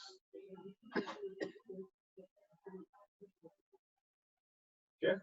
Now, what you could be seeing here is that what you're able to see here. There is 1,114 buying lot got traded, and also at the same time 1,020 lots got traded. Right? It doesn't matter, but big volume activity traded at that level, and then price is not breaking that day low. That is a day low so far, and then price started moving up. What kind of activity it is? Do you think it's a responsive activity or an initiative activity? It was an initiative activity earlier. You see a lot of zeros coming in, and but then the day low is having heavy volume, and then it completely, despite all this big volume, price is not moving lower. Then what kind of activity it is? It is responsive activity, right? Yeah. Yeah, it is responsive activity. And in the responsive activity now again means what does it mean is that now price is now traveling in a high liquid zones. Now from they push the price down, again to a level where liquidity flow started coming in. So below that, they are not able to push down because now more and more liquidity started getting a flow in this band now. So more and more buyers and sellers are started interacting at this level. So that means initiative drive becomes now responsive drive. So this is where you can see that, but a lot of absorption happens over here. When a lot of absorption happens over here, especially when the responsive activity is filled with bigger volumes, these kinds of bigger volumes, that will act like a temporary support. What you can expect here is that you can expect a temporary support. Price usually go towards the VWAP levels. Price usually reverse from there. Price usually tend to reverse from there. Especially you can see these kind of big players coming and parking their lots. Temporarily, it will act like a support. They may not be able to give up. They will not give even a couple of ticks down below that many times. Price used to go up. At times, in case of Bank Nifty, can go up to 200 points also, 300 points also, 500 points also. But eventually, they will get it back over here.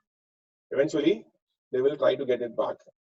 Positionally, they will try to get it back. Maybe that positionally means it can go anywhere between 2 to 4 days also. It can get cleared next day also. Or if it is not getting cleared in a couple of days, let's say 2 days, 3 days has been passed by, still price will come back there to clear those references. So for these kind of levels, we tend to carry forward positionally. Right, so means immediately there could be support zone, but then temporarily, for example, I could show the similar action happened in Thursday also. If you look into the Thursday high, let me go to Thursday high.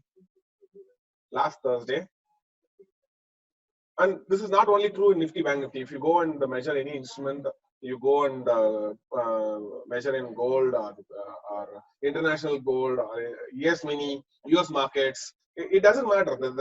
That kind of responsive activity always brings short-term sell-off. It doesn't matter whether they are buyer or seller.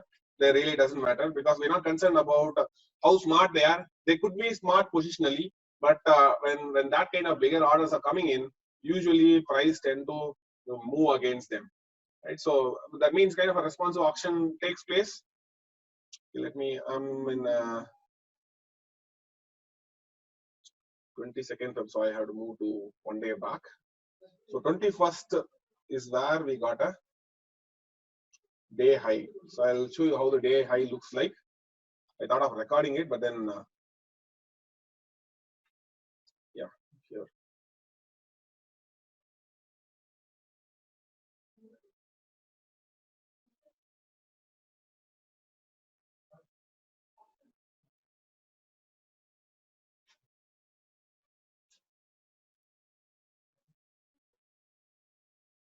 Somebody said the volume was high at the day high. I think it's some big volume. Yeah. You see this case, maybe I'll try to simulate using a technique called the play connections. So what I'm going to do here is that I'm going to do a bar replay, some sort of around 11:45 on 21st of February. I'm going to show you how it looks like. So in order to do that, what you can do here is that connections, I want to connect to playback connections. A playback connection is what, prior to that, I'll try to connect to my data vendor. So let it gets connected to the data. So let the data gets a re-backfill. So means all the ticks get loaded. If any ticks got missed, it gets loaded. Always first connect to your data vendor. In the meantime, you have to do a couple of settings. One of the settings you have to do is that you have to go to tools, you have to go to options, and you have to go to market data. So under market data, a couple of information you have to do it. If you want to plot and if you are using an uptick downtick movement, right? So you have to use like show tick replay. It has to be the show tick replay. It has to be checked out, and there is one more setup where it is. Yeah, enable market recording for playback. So these are the two things which is required to checked in. In that case, your setup is good for uptick downtick kind of. It's good to do uptick downtick setup now. And moreover, most of the order flow construction requires this kind of setup. Otherwise, our order flow, you'll be seeing a lot of zeros over there. That means your ticks are not getting recorded in real time, and it's not getting recorded for playback also. If you want to do a playback, if you want to do simulation after market hours, or anytime if you want to simulate, you have to start recording those ticks, right? And this is also again required for a tick replay. Now what I'm going to do here is that I'm going to do a tick replay.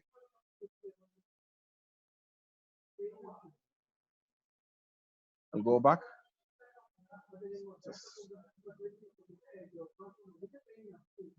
Okay, I'm back again.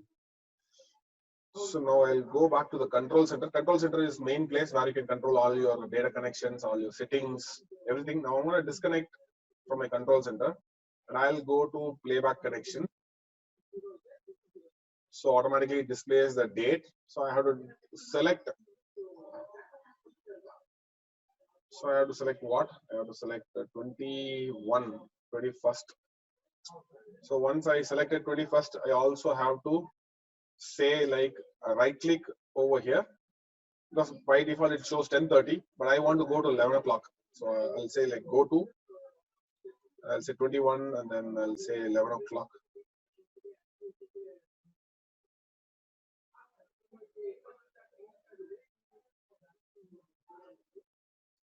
So 11, say 11:05, 11:05, press OK.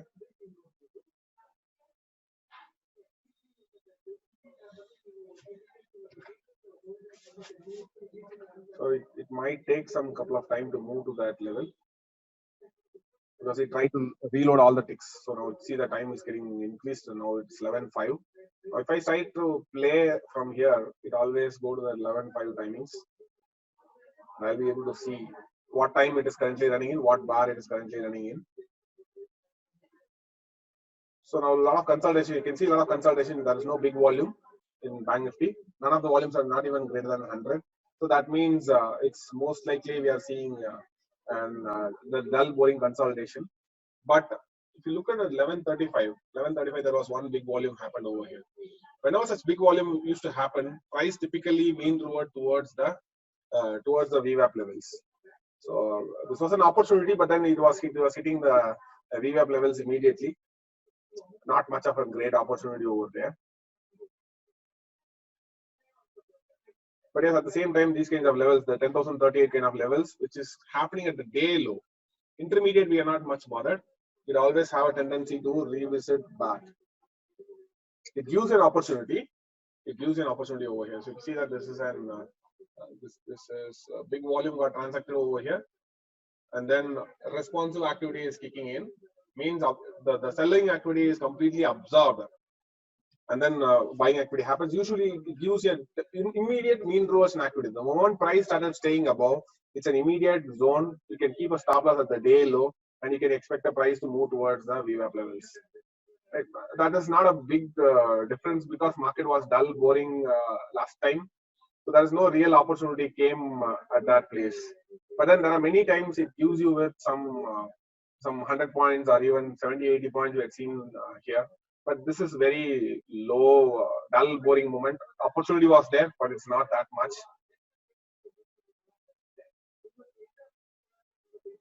Again, let me run this.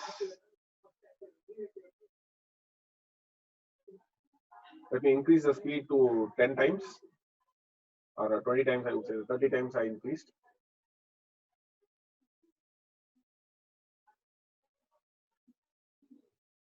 So that is the day low on around 10:35.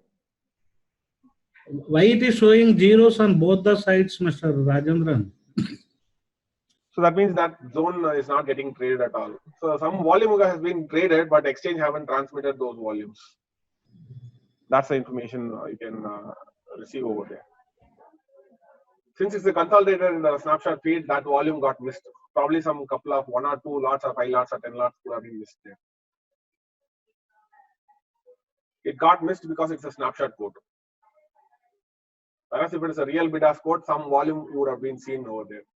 That is why many free ticks, there are many times in Bank Nifty you might see free ticks. You may not be able to see some kind of information there. What is that MR long and MR short? I'll come to that. That's a different strategy.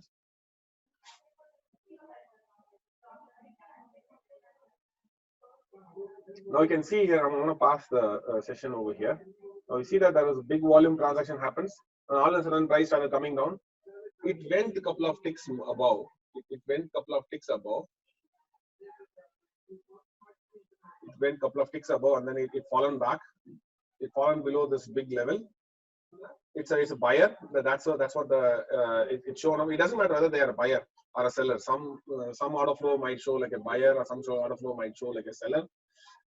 So it doesn't matter what kind of place, as long as it's a day high. So price is, one thing is that the price is hitting a day high. A fresh day high has been hit, and until then you can see price is doing one time framing. It's moving up and up and up and up in one direction. It is moving, but now despite the big buying activity, price started dropping lower.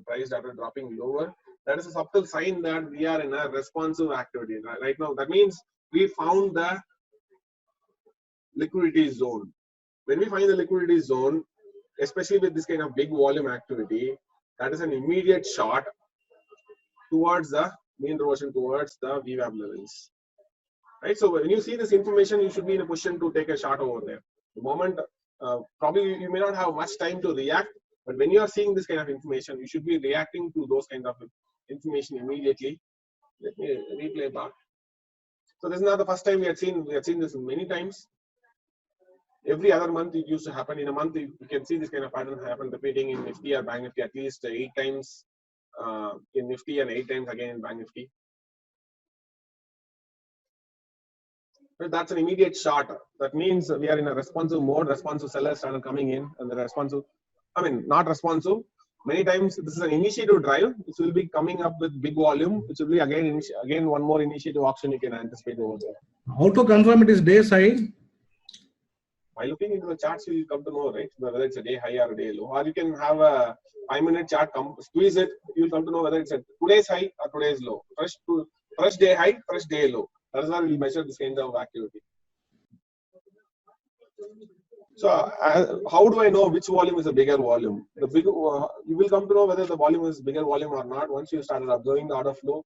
You'll come to know that 1,600 volume, which never used to happen. 2,000 lots in one particular lot, it doesn't happen.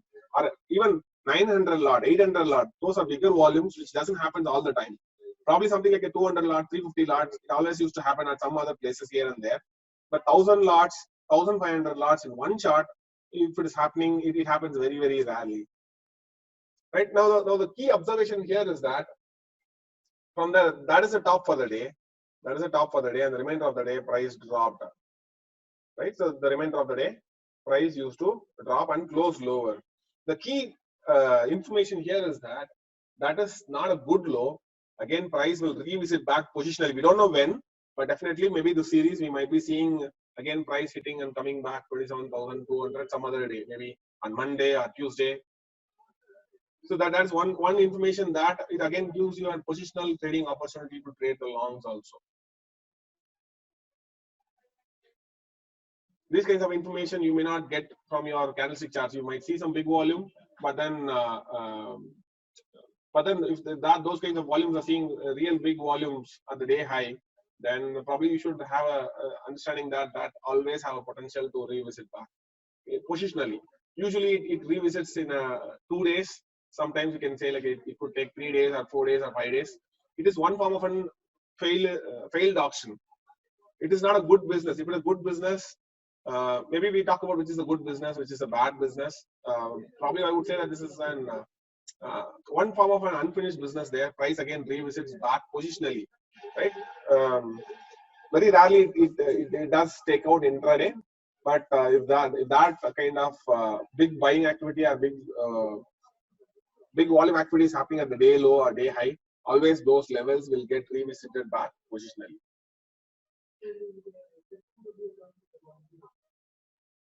And we call that as a trap buyer at the day high, and we call that as a trap seller if it is happening at the day's low. And still price haven't, if you look closer, price they are still not able to penetrate above that value. So if I draw a line over there, that particular candle. Price still struggle a lot of responsive action happens, and then finally price went down. So this is a trapped, this is a that level somewhere it was here. Yeah. So that is, this high will be your stop. The day high will be your stop. Exactly, you can use this as a day high, and one can think about charting the markets over here. When you've seen this kind of information exactly coming at the day high. So you might see big volume on your candlestick charts, but you know only how big at that particular price level. That levels it defends the players will come and defend again and again at that level. You can see many buying activities. Price is coming very close to that, and still they might get sold off. Again, one more big volume activity is happening around structure. Similar activity.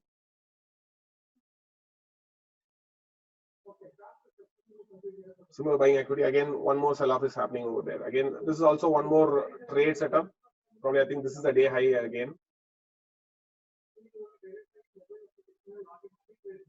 Now from there, I think price closed lower.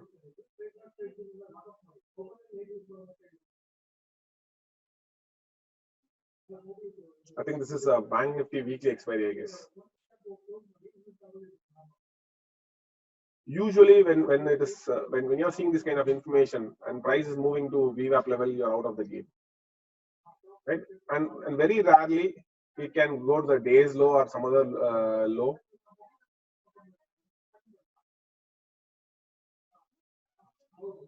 Again, you see that whenever the big quantity happens, the big quantity happens, it usually tend to mean revert towards the day low. And I'll show you a similar pattern in Nifty as well. Yesterday also it was there. Day before yesterday is also there. Similar patterns.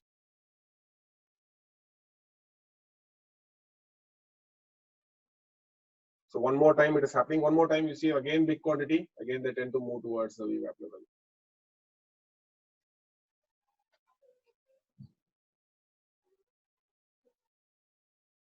In fact, there is one more MR chart also.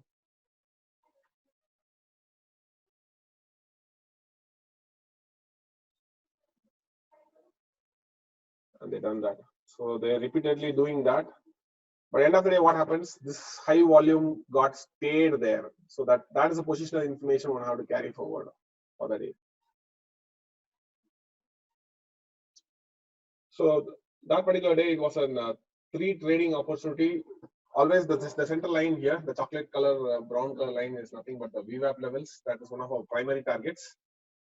Where you take the moment you see that the activity started building below this big quantity and initiate a trade over there and enter shorts. The immediate destination is VWAP level. You're done with the VWAP level and you're out of the game. That's kind of a quick scalping opportunity. These kind of scalping opportunity you will often find. I would say that 8 in a month. That level will not clear intraday, but around 10 or 11 such levels might get cleared intraday, but still it goes and revisits the VWAP immediately.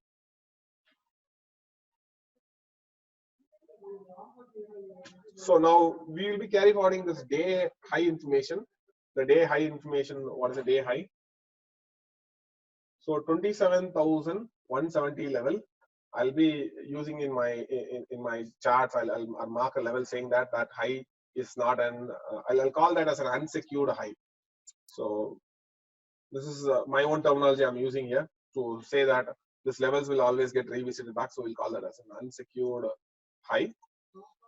It is not a good way of auctioning. A good way of auctioning at the day high or a day low, you'll be having very less and less volume. But when more such volume transactions are happening, always price have a tendency to revisit the back positionally.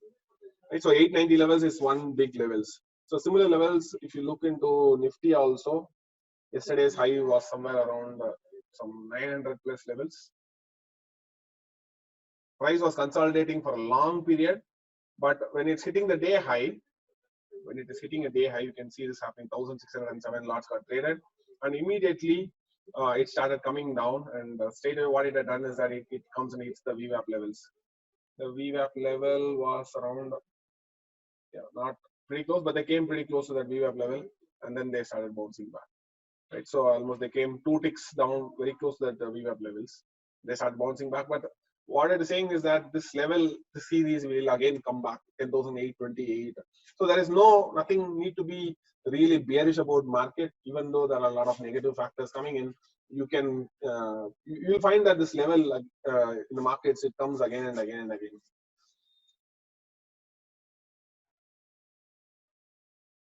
Right, so again, if you look into the Thursday setup also, you look into Thursday high, we also have, no, not Thursday high, but that's only in Bank Nifty. So in Bank Nifty, let me look to check, get the charts from here. The high here, which comes with big volume. So maybe you may not be able to see the difference from the order flow charts because that particular volume came only at that particular price level. So this level has a high order flow volume. So I'll say like unsecure high from OFA. I'll be marking unsecure high from OFA. Only from order flow charts you'll be able to see that. Otherwise, if you look for the volume is not bigger in that particular candle. So typically it came in this candle. The day high, exactly the day high is a big volatile candle. Volumes are decent.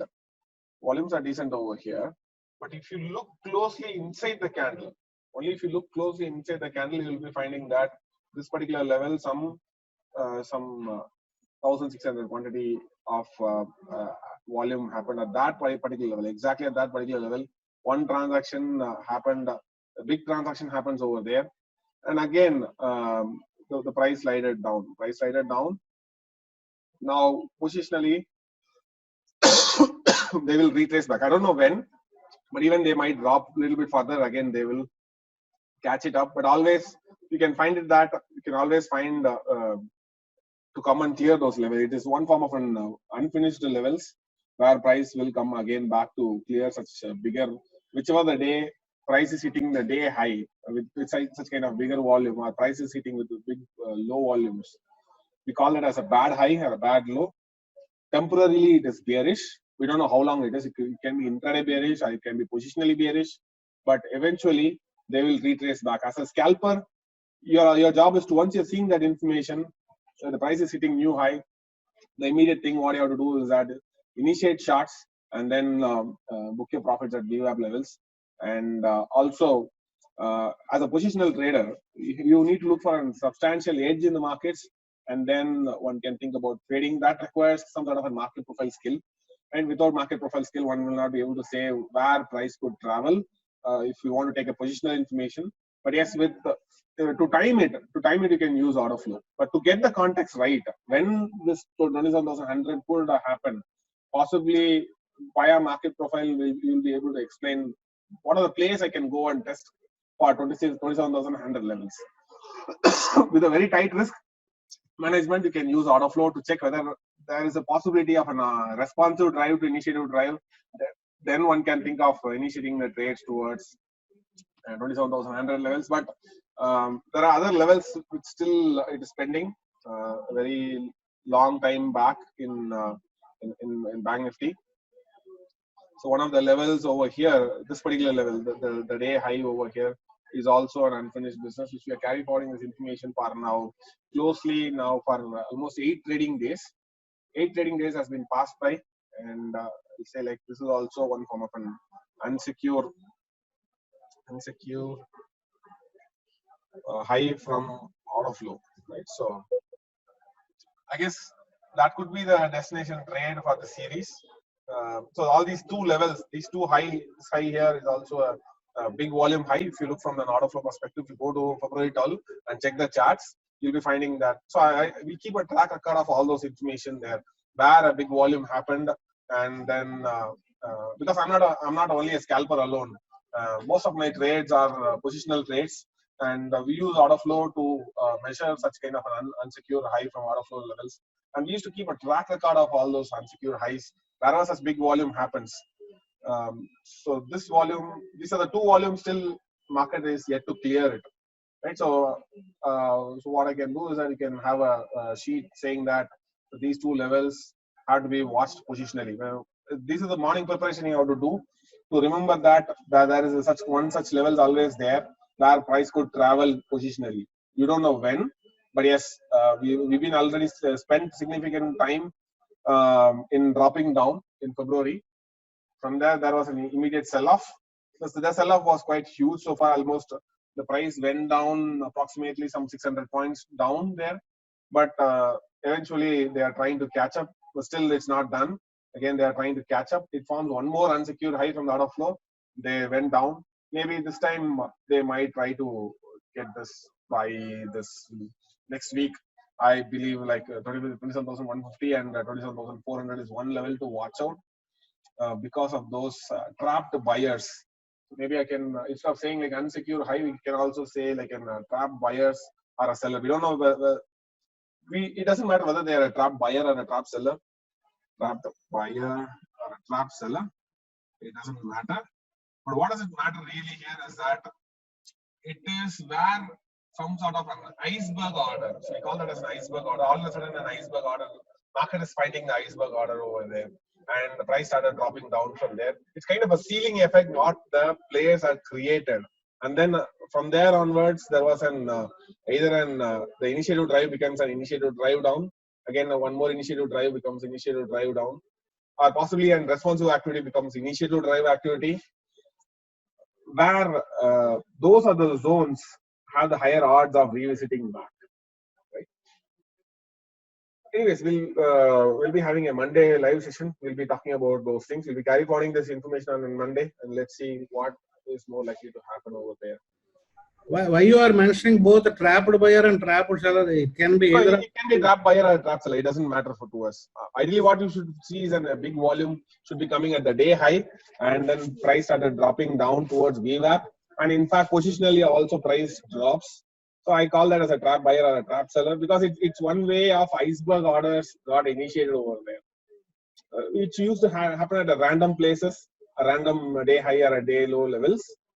But when such kind of iceberg orders are coming in, you know what is an iceberg order, right? Let's say I have 1 lakh quantity in my account. I'm an institution. I have 1 lakh Reliance in my hand. I want to offload it. So what I'll be doing is that I'll be floating a limit order. I'll be floating a big limit order over here. I'll be trying to float a big limit order in this band. Let's say all the 1 lakh quantities. I'll slice it into some multiple 2,000 quantity, 2,000 quantity, 2,000 quantity, like that. I'll be floating it. So every time price comes to that level, my iceberg orders get executed. And one of the places where such kind of big orders are getting executed, that's where it's a sign that some iceberg orders are at the day high. So maybe a big ceiling effect is there, where the players will not allow the price to move above that level. Right, so you'll be finding a lot of ceiling effect over there. It's mostly because of the iceberg orders. Right, so you know that the limit order book is completely filled with bigger buying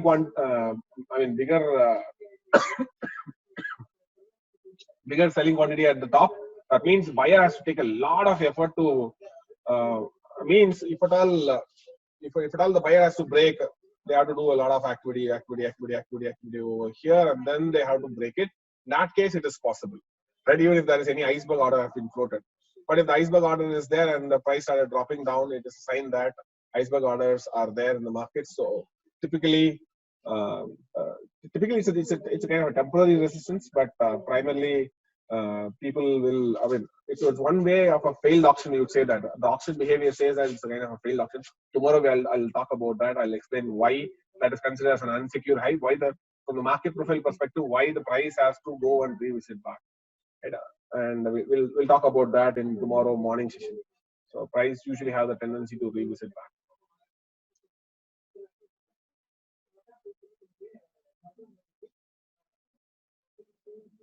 Can we say absorption and trapped are same? Yeah, exactly. Absorption and trapped buyer or seller are most likely same. And there are times we have also noticed this, like global data feed might say like it is a big buyer, and the e-signal might say big seller. So it's mostly because of the data feed. Mild difference is there, where e-signal creates 2 ticks and global data feed creates only 1 tick at that particular level. So one of the additional ticks would have been came by in e-signal. So we really know whether nobody knows whether it's a true, who is the buyer there. If any big buyer is coming there at the day high, nobody knows whether it's a big buyer came or a big seller came. But only one thing is there, that probably it is an iceberg order, probably it is a responsive activity, and probably most likely it could act like an immediate resistance, and one should take a scalping opportunity over there. Okay, so what we can do is we can take a 5 quick minutes to look into the trap buyer and trap seller strategy, and then we can go for a break. We can take a lunch and then come back. So let me talk about this strategy over here, trap seller strategy. Right?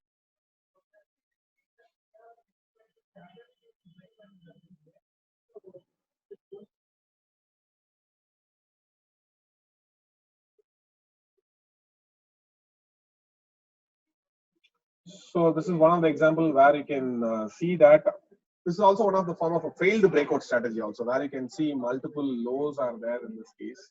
You'll see that this is one of the previous day low. Hello? Yes. Mr. Rajendran, one question. Yes. Let me pass Can we get this unsecured high positions for all the stocks?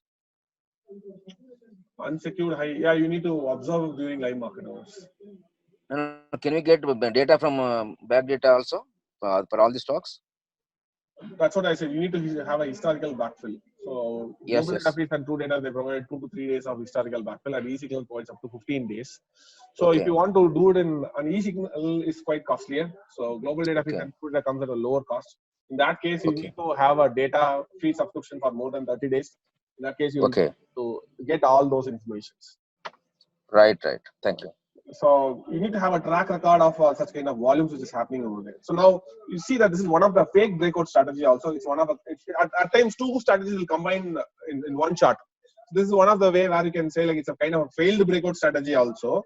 At the same time, it is becoming a trap seller strategy also. Let me run this. You can see that this is a previous day low, which I marked over here on the left hand side.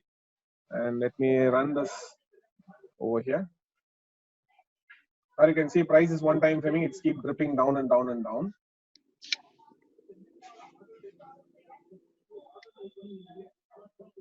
It's running at a 30x speed. Oh, sorry, it's running at a 6x speed. This is somewhere around the middle of the day, 12:55.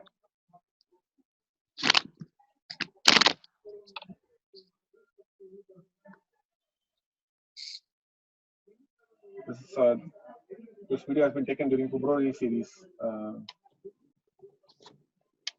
start of the series, I believe.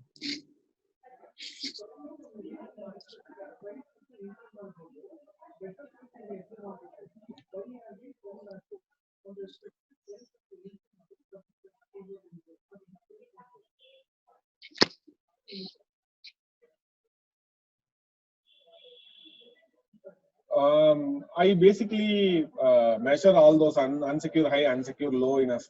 I'll take those reference in my in my market profile charts. Basically, I don't maintain any Excel sheet as such, but I'll take those references in my market profile, saying that particular level has been it's an unsecured high, which I used to post in my Slack group time to time.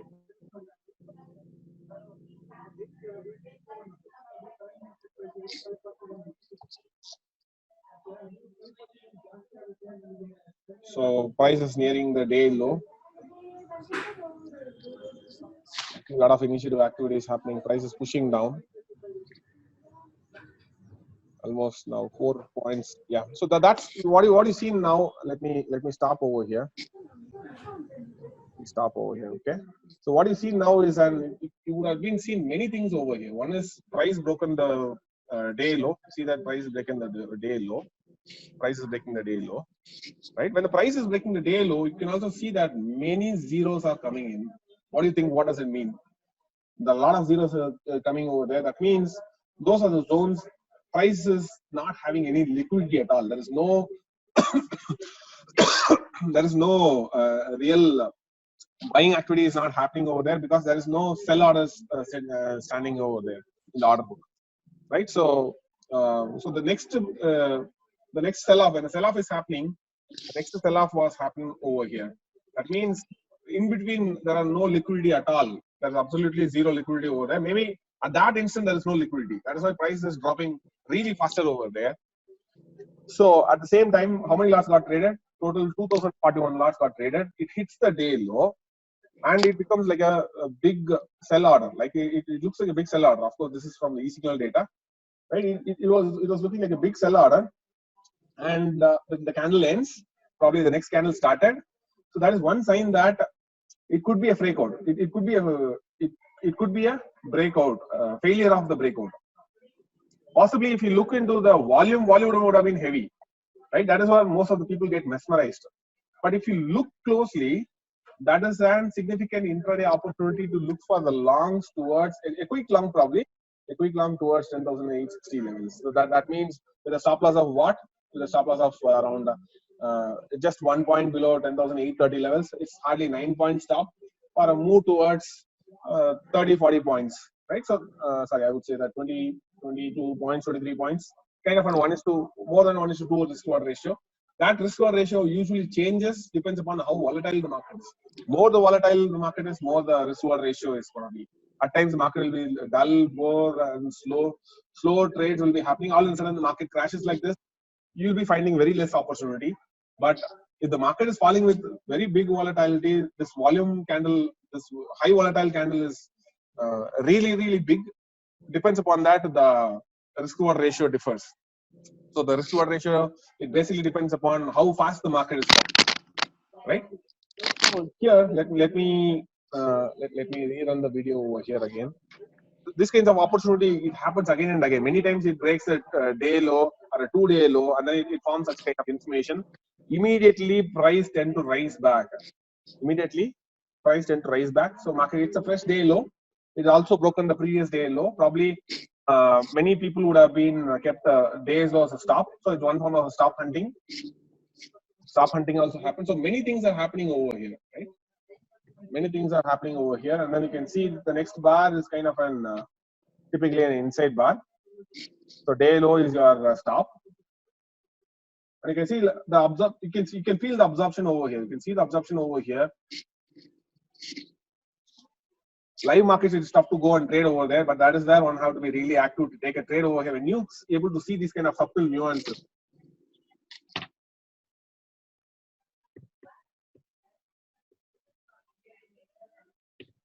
Again, they will not allow the price to break down below that heavy volume. Yeah, it breaks very rarely. Out of 10 times, you can ask me, 2 times they may break. But that's the game. That's why your risk is defined over here.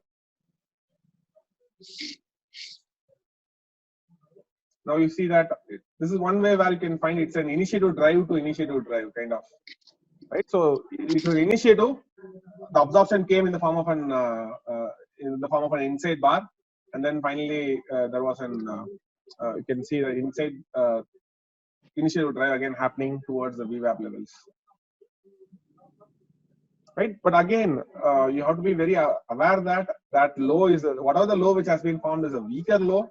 Price always have a tendency to revisit back. If not today, tomorrow they will again come back. Or tomorrow or some other day, they will come back. That is the information you can expect from the order flow chart.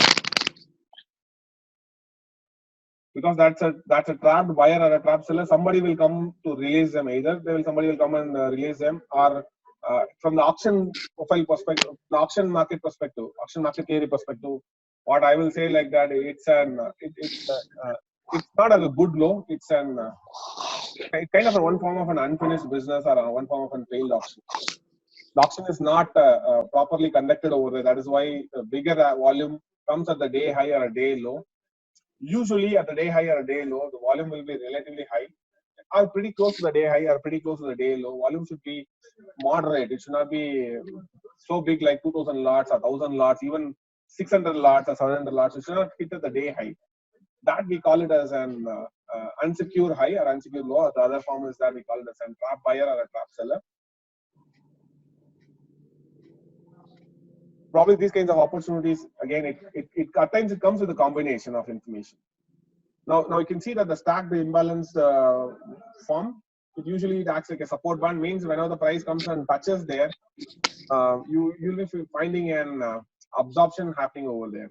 That is again another clue that we are in the form, absorption is happening over there. Maybe they are interested parties, they might come and support.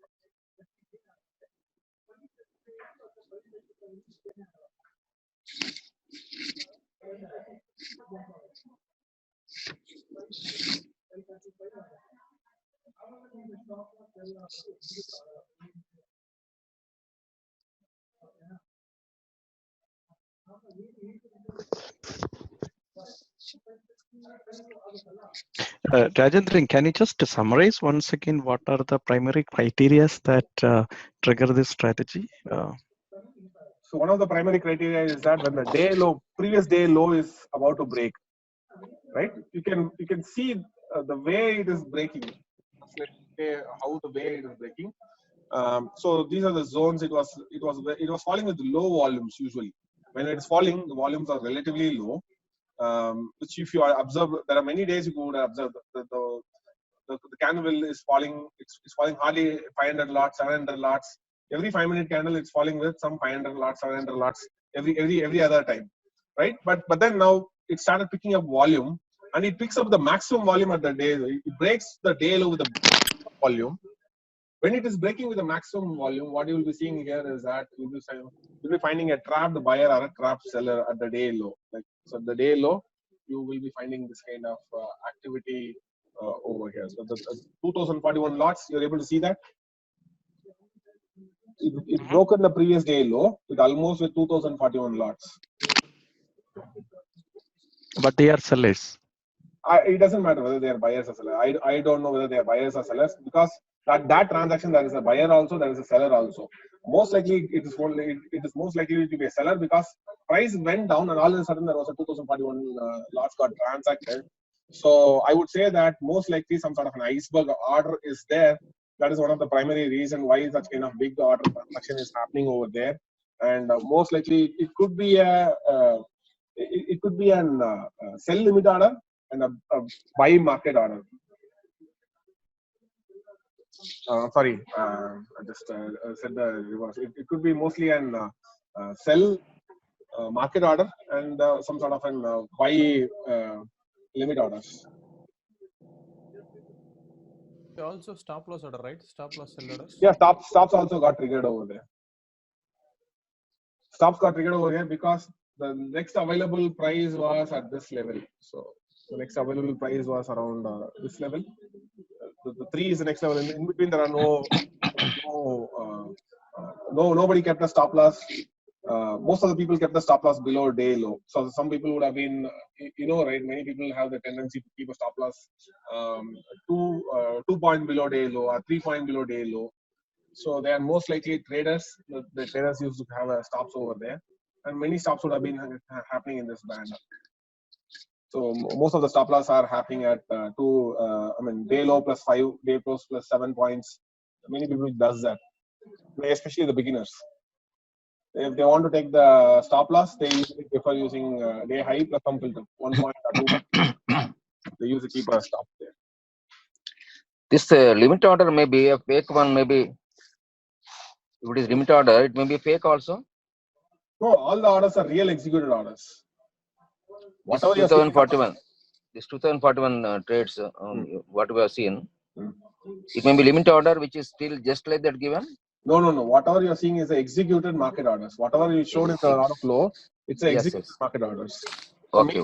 Some limit order 2041 quantities of limit order was there, which has been taken out by the 2041 executed market orders. Yes. Okay. Right. So, but if you look into the two different data feed, one will show like a buyer, another one will show like a seller. Ideally, it doesn't matter much.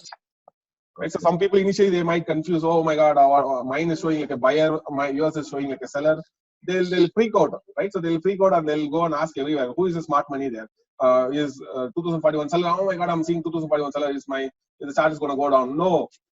Immediately you will find a reversal, no matter what. That is how absorption happens. we are hitting the ceiling zone. We are hitting some sort of an if at all the price has to go down, what usually happens is that more activity will be started seeing over there. You'll be seeing more and more activity happens over here. That means we are in an iceberg order zone. We are in iceberg order zone, and more the institution would have been floated a lot of levels over here. So if at all more and more sellers are there, they have to eaten up all the levels and then they have to break it down, right? If at all, let's say an institution is floating some 10,000 lots at that level, right? The moment it hits 2041 levels, it's bouncing back, and now buyers are taking control over there. It's one form of an iceberg order zone. This is one form of iceberg order zone where thick limit orders are getting floated over there. Thick limit orders are there. So if at all the sellers has to eaten up, they have to eaten up a lot of buy orders to break it down, to push the price down.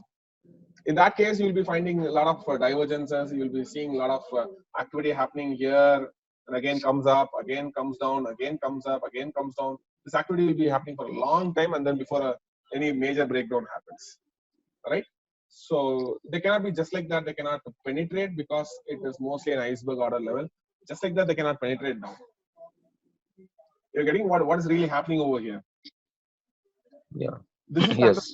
this understanding. If you're able to get it, if you're able to visualize what I am saying right now, probably you know that it is a potential trading opportunity to take an intra day long over here. Okay. And these kinds of opportunity again and again it happens in the markets, right? So, Yes. but we don't know where it happens. Where those places are very random. It's tough to say. But the moment it's happening, one should be in a position to take a trade over there. The failures are very less. Probably I would say that 20% of the time the failure happens. Remaining 80% of the time, your risk reward favors. That is why, and moreover, your stops also very tighter over here.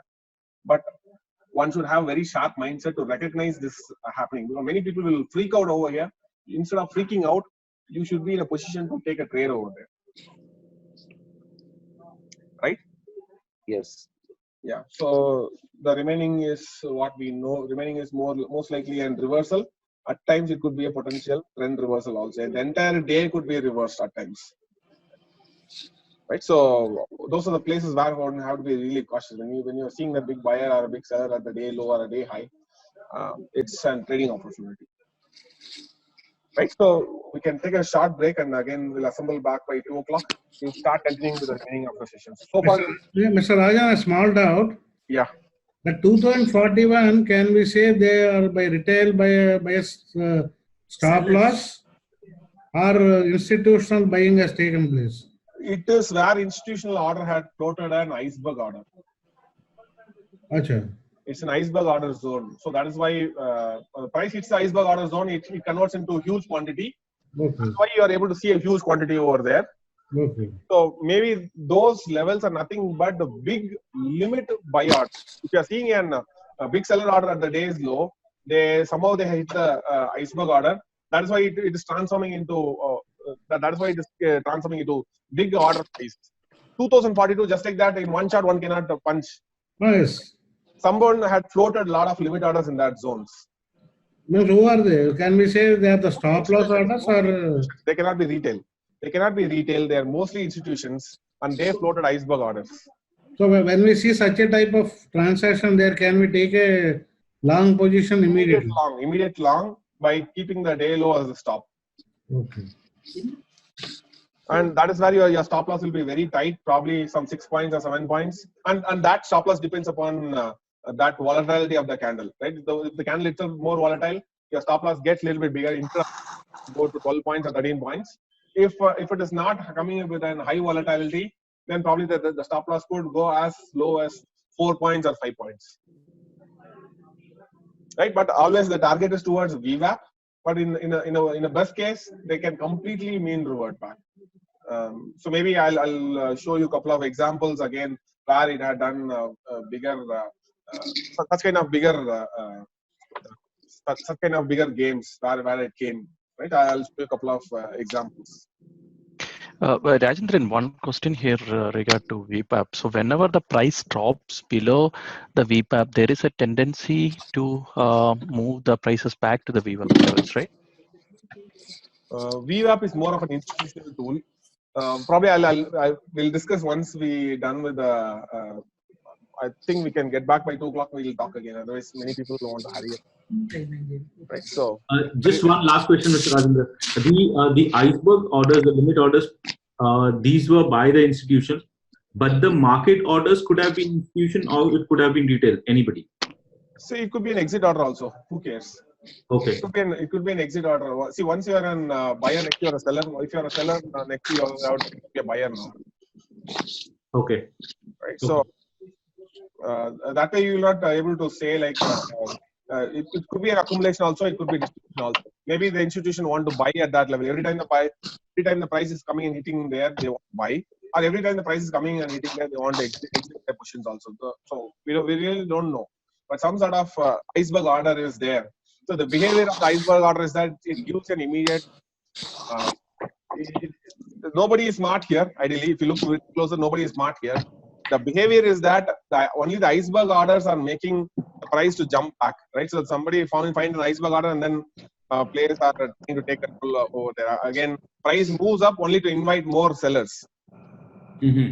Right, so again, it invites more sellers, and probably that's how the institution might be getting the liquidity gain. So it hits the iceberg order level, right? I'm sorry, maybe to travel a little bit more back.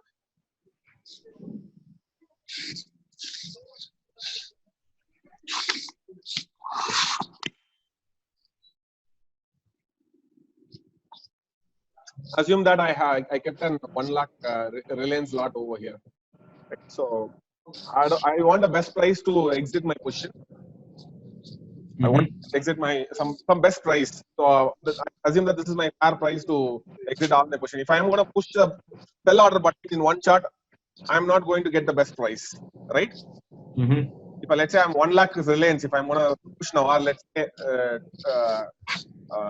10,000 lots of Nifty futures. If I am going to just give me a second, let me put.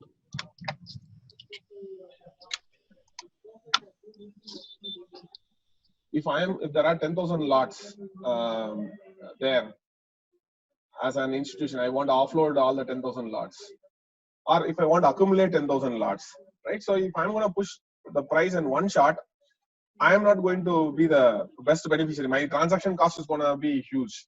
Maybe I have to pay another 3 lakhs or 4 lakhs for just pushing sending 10,000 lots in one shot, right? So instead of doing that, the smart way is to acquire slowly and steadily, or distribute slowly and steadily. One another way the institution uses is in the form of an iceberg orders. So every time the price is coming and touching that level, there will be a lot of iceberg orders over there. So which could be their fair price which they are willing to pay, and price moves out there. Again, they come back and they know that price come. Again, they will try to move the price to accumulate or distribute. Again, price moves. Again, they will push it back down there many times. So it's one way where you can find that iceberg orders. But that's the behavior of the iceberg order. But that gives you an immediate.